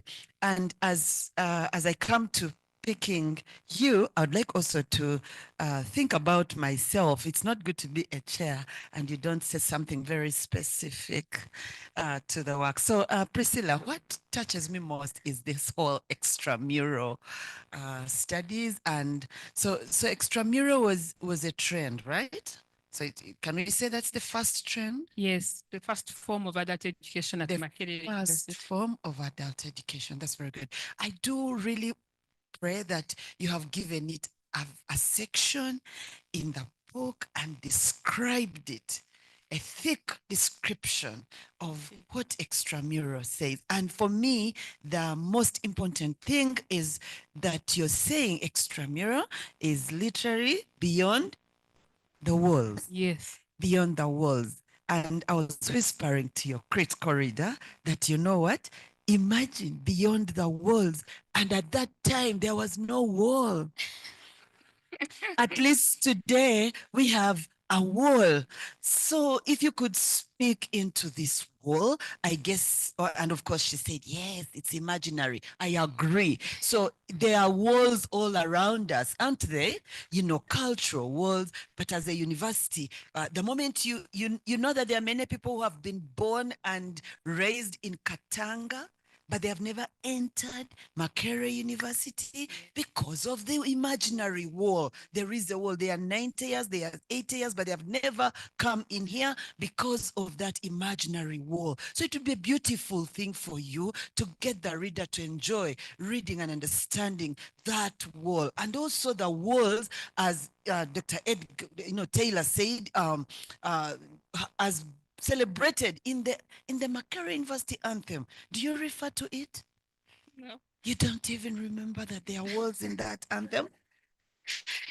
Yes. No, So I think that I will that use could it. also have been a very good thing to kind of bring to speed, because there are people also who only think about Makerere the moment they hear Makerere, then they know, yes, Makerere has arrived and Makerere is here. So I'd like to think that, remember, you are also in the School of Liberal and Performing Arts. We perform live. Everything here is reflected. So I hope that that is also something Thank that you you so can much. do. So in a nutshell, I am thinking that I hope you feel satisfied that the trends as described in the different period, and you do good to do periodization, but if the trends and the periods you said were hinged to the regimes, so if you can make that very nice description, so that by the time somebody is beginning to meet the reports, the nitty-gritties of all these things, they really,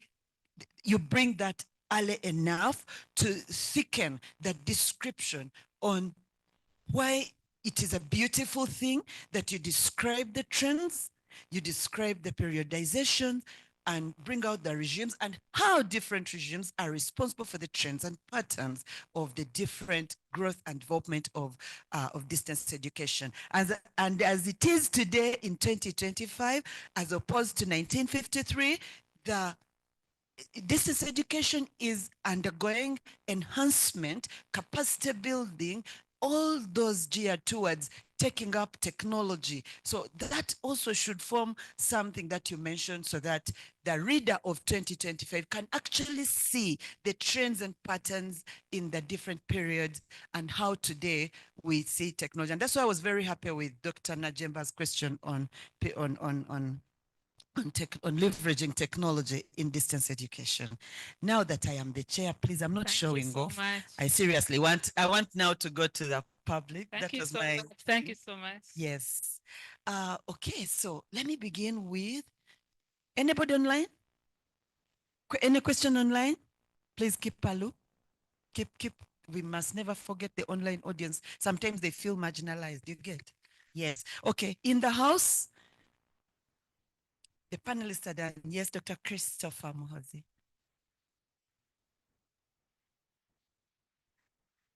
Yes, because the online audience needs to hear you. Do you want to use this one?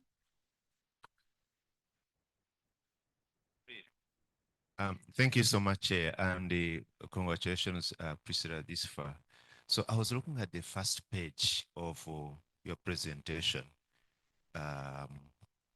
So it has your name and BACE, which I'm saying base, then MACE, mess.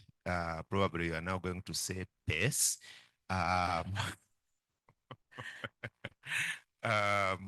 And so my simple question is, and you probably now one of the experts in adult education. So there we go. So I'm asking, what's the advantage of someone like you who has been studying adult and continuing education, bachelor's, master's, and then doing a PhD? What's the advantage of you? What does it do for you? Thank you. Thank you. Can we get any other questions so that she can take them at once? This is only 10 minutes, ladies and gentlemen.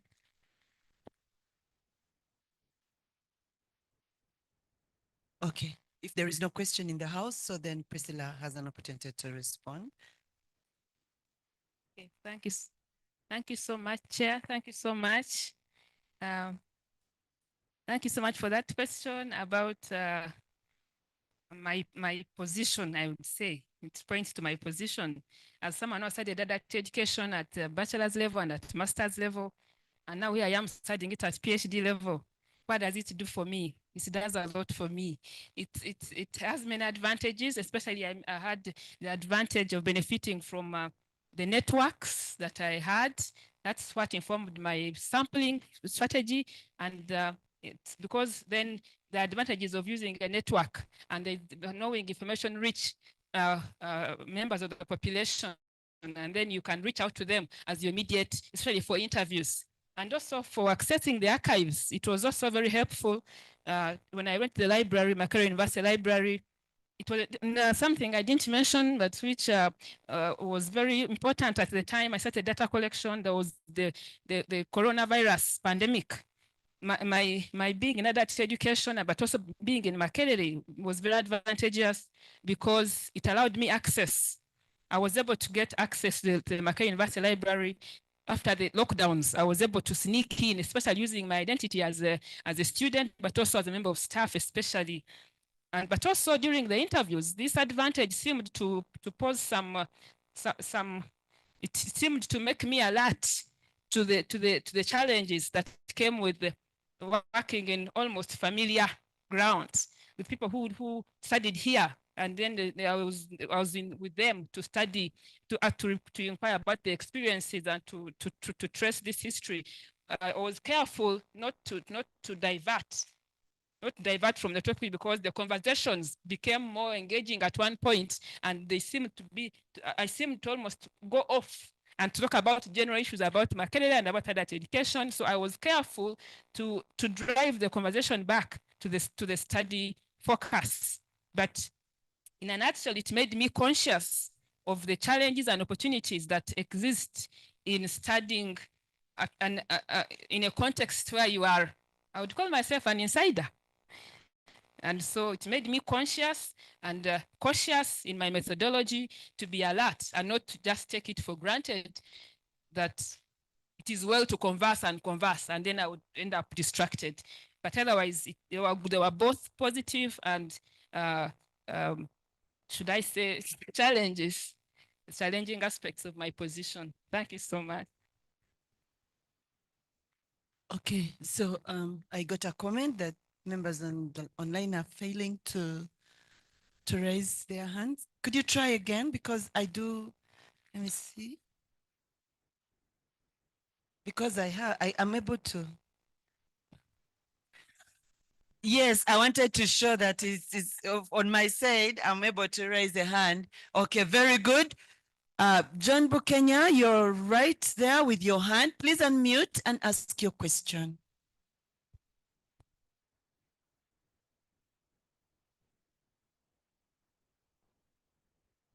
Okay, thank you very much. Am I being heard? Please go on, Bukenya. Okay.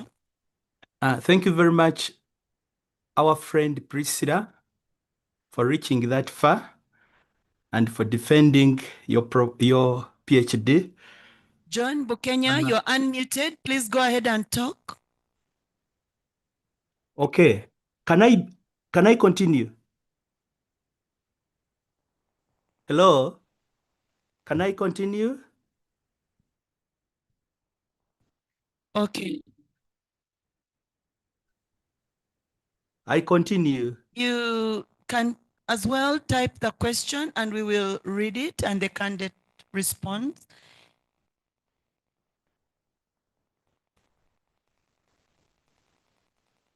Okay. They can hear John on the online. They can hear him, but we can't. Oh, that's a bit surprising. We do not hear John at all on this side. Okay, thank you very much. I think I'd made a small John, stay error. unmuted and try to speak, John. Yeah, my question says Yes. that since the inception of the external degree program Yes, John?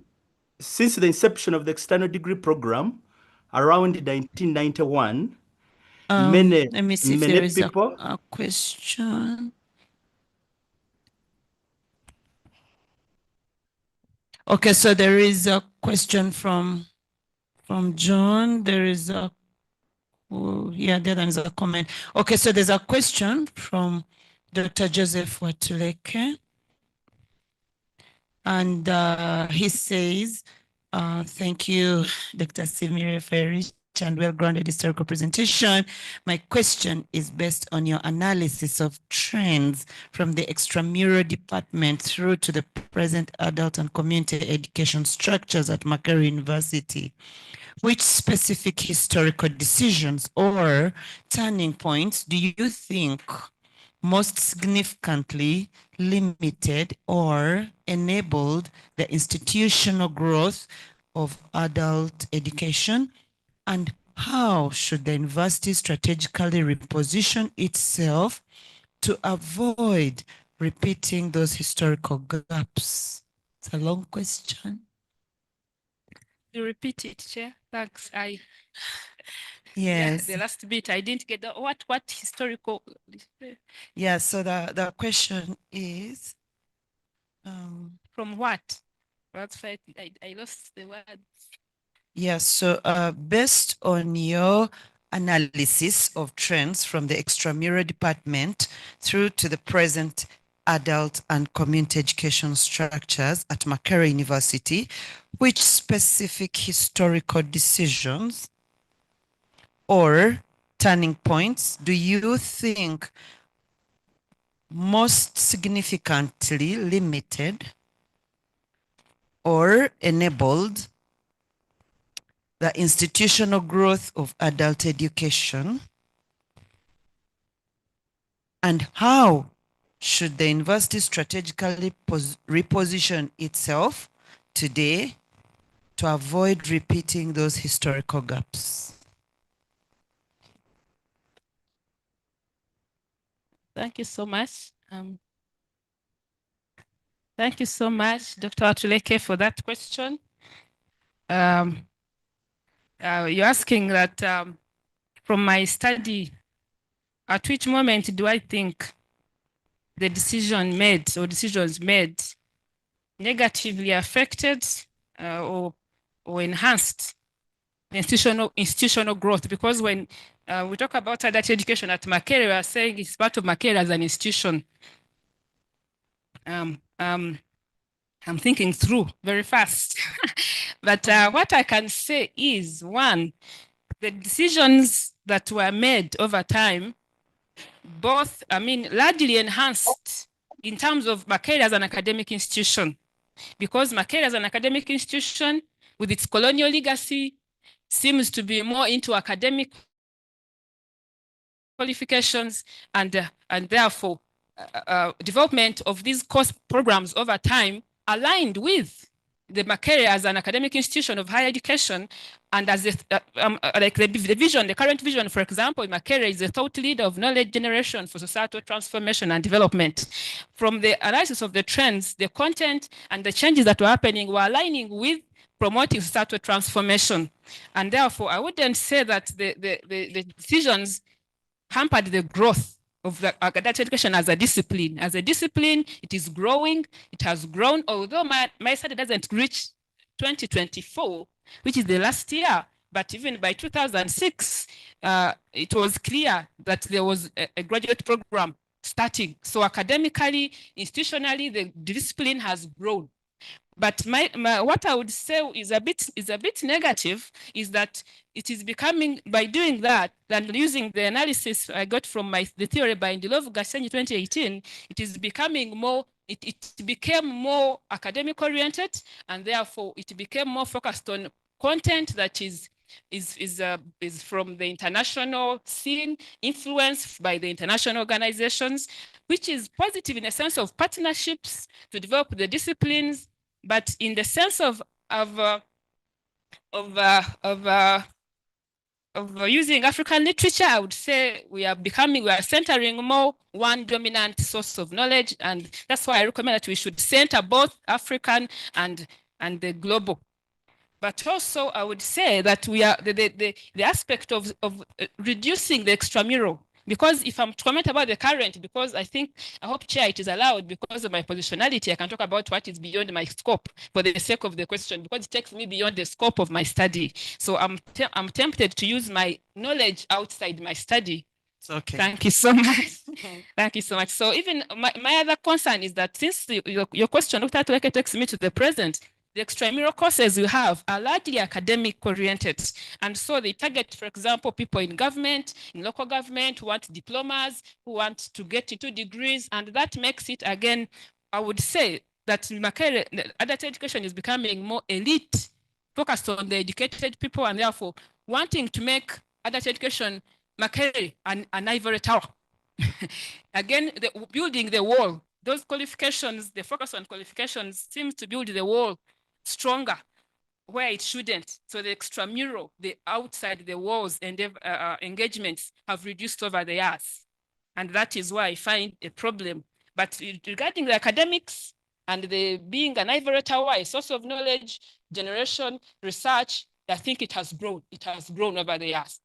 And there's even a PhD now. There's a PhD in adult education being offered at the School of Distance and Lifelong Learning. But there's the extramural, which has seemingly reduced significantly by the years, and that is not good. The non-qualifications oriented is almost dying.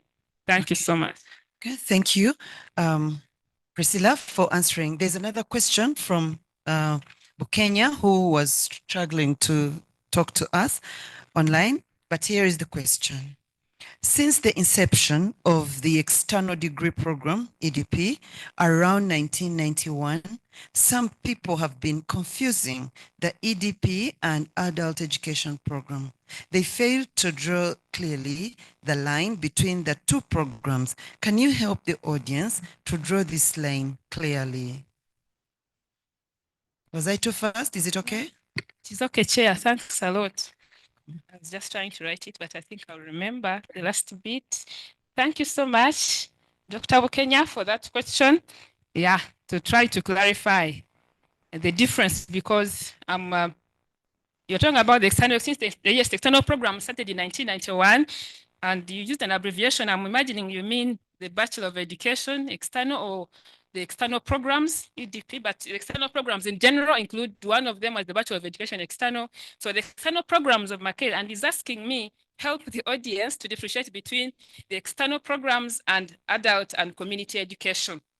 Because, and again, this takes me to try to clarify the provisions in adult education at Makerere University. So the external program is one where members of the public who are in service, these are workers, for example, teachers and others who cannot attend a full-time program, are given a chance to enroll on programs to study but stay at their places of work. They are given a few periods for what is called face-to-face, that is direct engagement with the lecturers, and those are the external programs. The content is the same as for the internal programs, but they are given learning materials to study largely on their own as they engage with their other responsibilities in life. Then they only come to the university, to Makerere, for a few weeks. For example, teachers, for example, will be teaching at their secondary schools, but they only come during school holidays.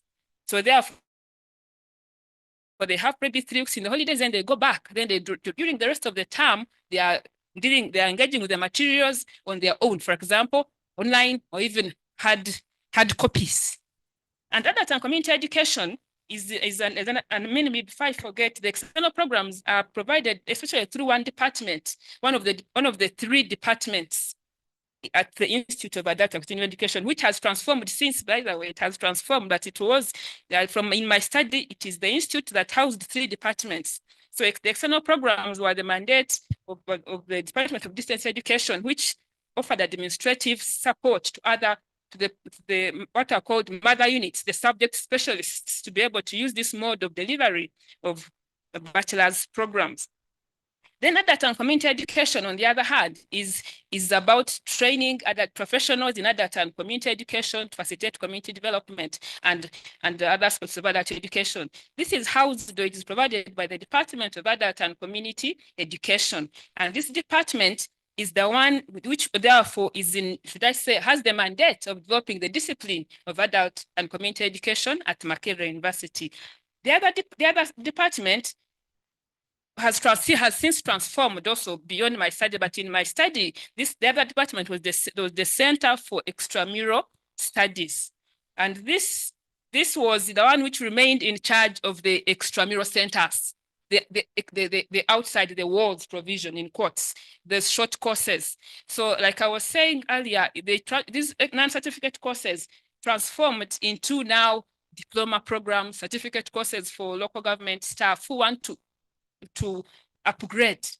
So more or less, I would claim that the three departments were offering certificate-oriented courses by the end of the study period. But in the early 1990s, the Center for Extramural Studies was offering non-credit certificates, but which are not after sitting a 3-hour examination, but giving a few questions for evaluation, and then members after participating would be given a certificate of participation. But now most of the programs were focused on being accredited course. And that is why I argue that there was more focus on examinations and qualifications over the years. Thank you so much.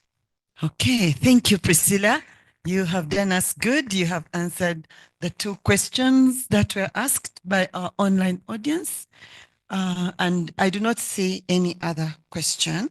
And I think that this is now a good place to take a break. And I will request the panelists to retreat to the Dean's office and discuss the performance of the candidate. And then we will try and keep it short, between 15 and 20 minutes, then return to give the outcomes of this engagement and of this defense. Thank you very much. Farouk will take care of our online audience. Thank you.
So, I'm going to talk to Dr. Makerere, such that when first years were 16, we purposed that room and the window area, such that the windows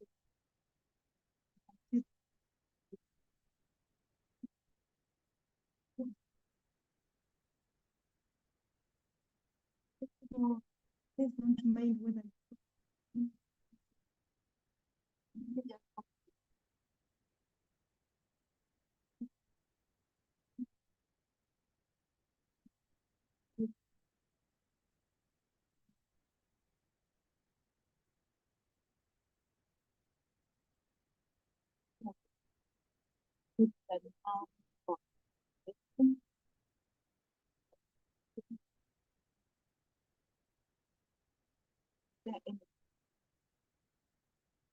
for you or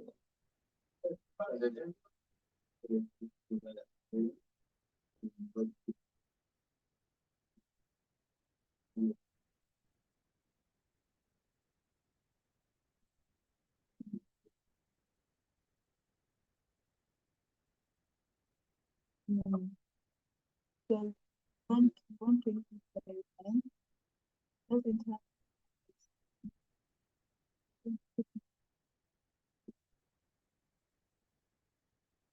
that's okay.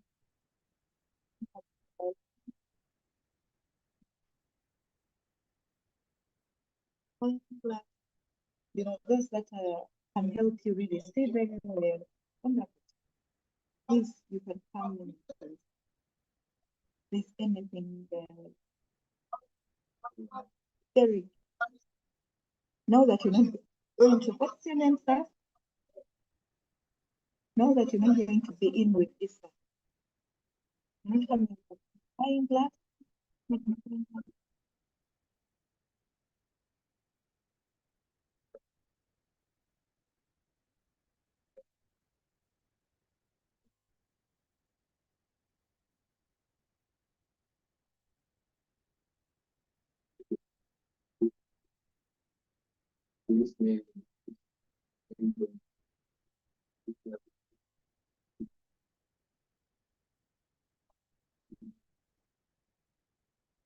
because an investor hospital, you will just pick.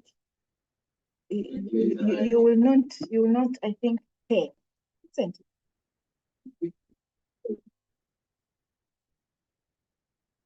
I think that is the price. But you must have had scholars.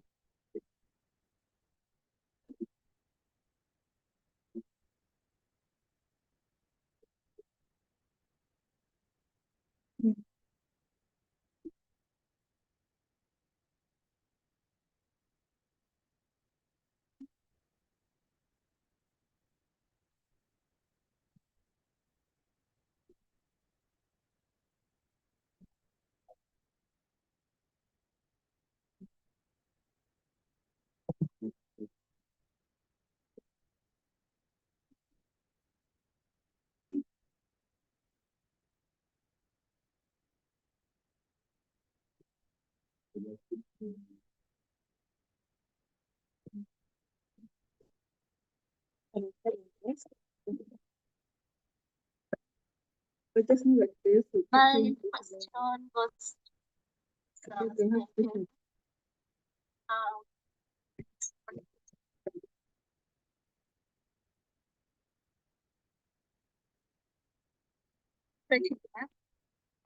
constitution was passed by the colonial and my question is failing adapt the culture constitutionalism because probably the constitution is a foreign application, the foreign the appropriation of foreign ideology. What should we do? Should we go back, copy from them, and turn and try to differentiate people? Probably what they did was to get beautiful ideas from people about the constitution, but little was done in culture.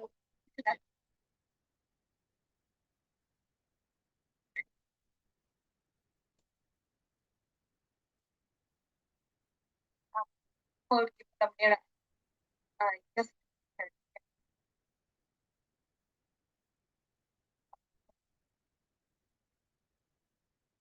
so my question goes to Prof. I would like to know why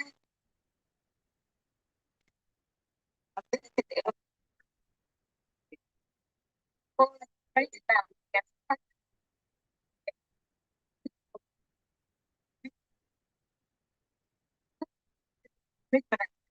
what was the cause? What was the oh, thank you so much. Thank you very much, Dr. Kimoto. I'd like to go the gentleman there, and then I don't see many hands from the back, but that's fine.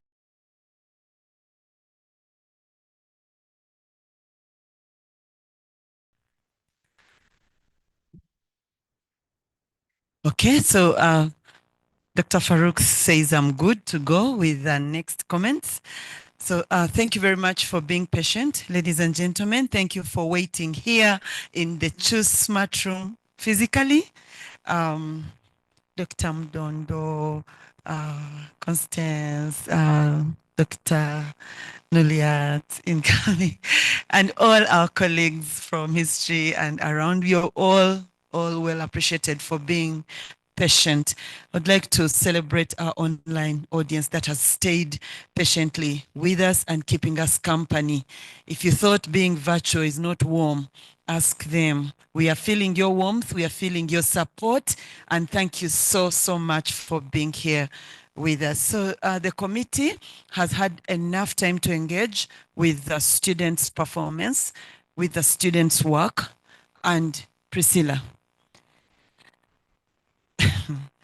How beautiful are the feet of those that bring good news.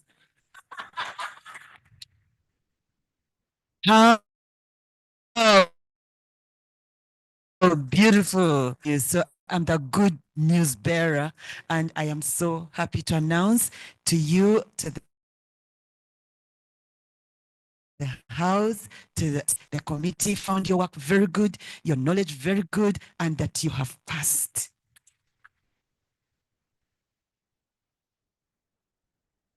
And so until you graduate, for me, I'll call you Dr. Designatum Asiimire Priscilla. So I'm excited because I bear good news this afternoon. And I want to very much thank you, Priscilla, for being strong, for being resilient, not only today, but throughout the process.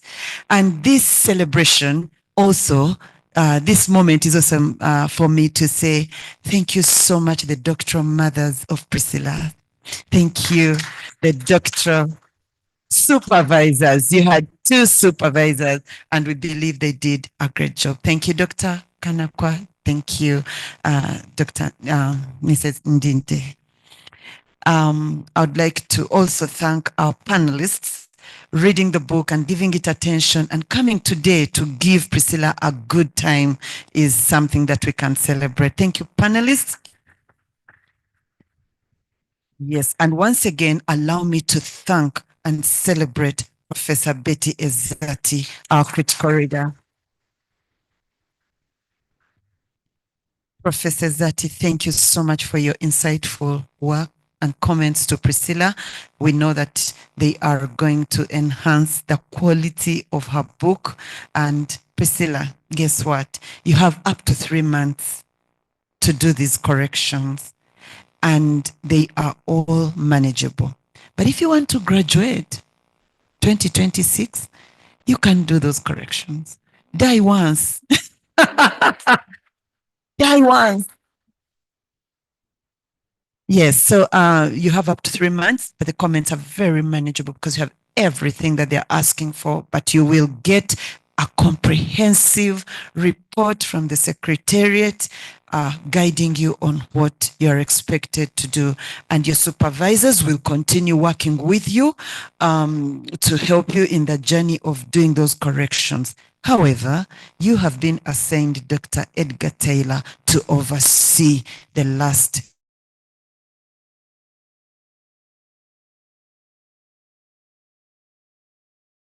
bits of your Dr. Taylor. And so at this point, you know, Entebbe woman, like I don't want to be, I need to continue being the chair, but at this point, Priscilla, I'd like to invite you to present your acknowledgement and say thank you to people in your own voice. They would like to hear that. I'd like to thank the online audience. Thank you for your support. Thank you for being here. Thank you for celebrating Priscilla. This flash has come, Ebenezer. Thank you very much. Thank you so much. Thank you so much, Doctor. Thank you so much. I want to begin by thanking God for this fact, but I want to thank my supervisors for the guidance through this all. Those comments, the in-text comments, those discussions were very, very helpful to keep me on track. I must thank the university. I was granted leave, but also because I work here and I should have finished this course over 3 years ago, but the leniency and understanding to allow me to complete, I appreciate that so much, and the environment that I had from the scholarship I benefited from Gada Henkel Foundation. I missed the coordinators and I thought I would see them, but I think maybe they're online. Esther represented the Madame Namitara, yes. I'm very grateful for the support. Without that scholarship, I wouldn't have done this program. I wouldn't have had this, the scholarship, the stipend, and how we used to ask for it even when we were not progressing very well. But I'm very happy and I thank you so much. I thank the scholarship, the Gada Henkel Foundation and the coordinators. Those questions, I wish Dr. Navtaj, those emails, they made me stay focused and I appreciate them so much. Asking the progress, and I am very grateful. The College of Humanities and Natural Sciences, where I studied, has become my other home. You know, the School of Liberal Performing Arts, the Department of History, Archaeology and Heritage Studies. I don't have words to describe how grateful I am for the support. It became my second home and it is going to remain my second academic home. I'll always feel welcome there. Thank you. And I hope you also don't forget me, because I don't want to forget you. I don't forget the department. I want to stay close. And the whole school actually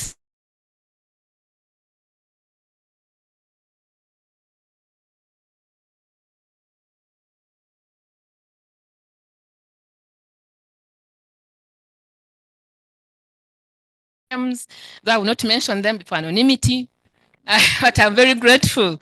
I was very happy for the cooperation, for the support. For some of them, they would even start discussing with me and guiding me on how I should actually approach some of the questions. You know, interesting. Some of them, because these were all educated people. Some of them even with PhDs, so it was very interesting and I enjoyed my data collection. The archives, I visited the people there, Makerere University Library, Kawerre District Archives, my colleagues at the Department of Adult and Community Education and the College of Education and External Studies. I don't want to mention names because I might not complete this acknowledgement, but I thank you so, so much. I'm very grateful. My family, my husband is here. I don't know if he wants to be noticed. Yes, I'm very grateful for the support. The other family members are online. Others didn't manage to attend, but I'm so grateful for the support. All people who came here today to be in this room, all members who came online, thank you so much for the sacrifice. I also thank my other friends whom I haven't mentioned. There are those I met during the course and they were very helpful. My colleagues, my cohort mates, we had a cohort on which I dropped and then I decided to come now, but we're a cohort. But God knew that probably my time was not that. But I'm very grateful for the support we enjoyed. 2 of them are in this room, but I did not mention them for anonymity purposes. But I'm so grateful to all of you, to everybody, and I thank you so much. I don't know how much to express it, but I'm very, very grateful. Thank you, and God bless you all.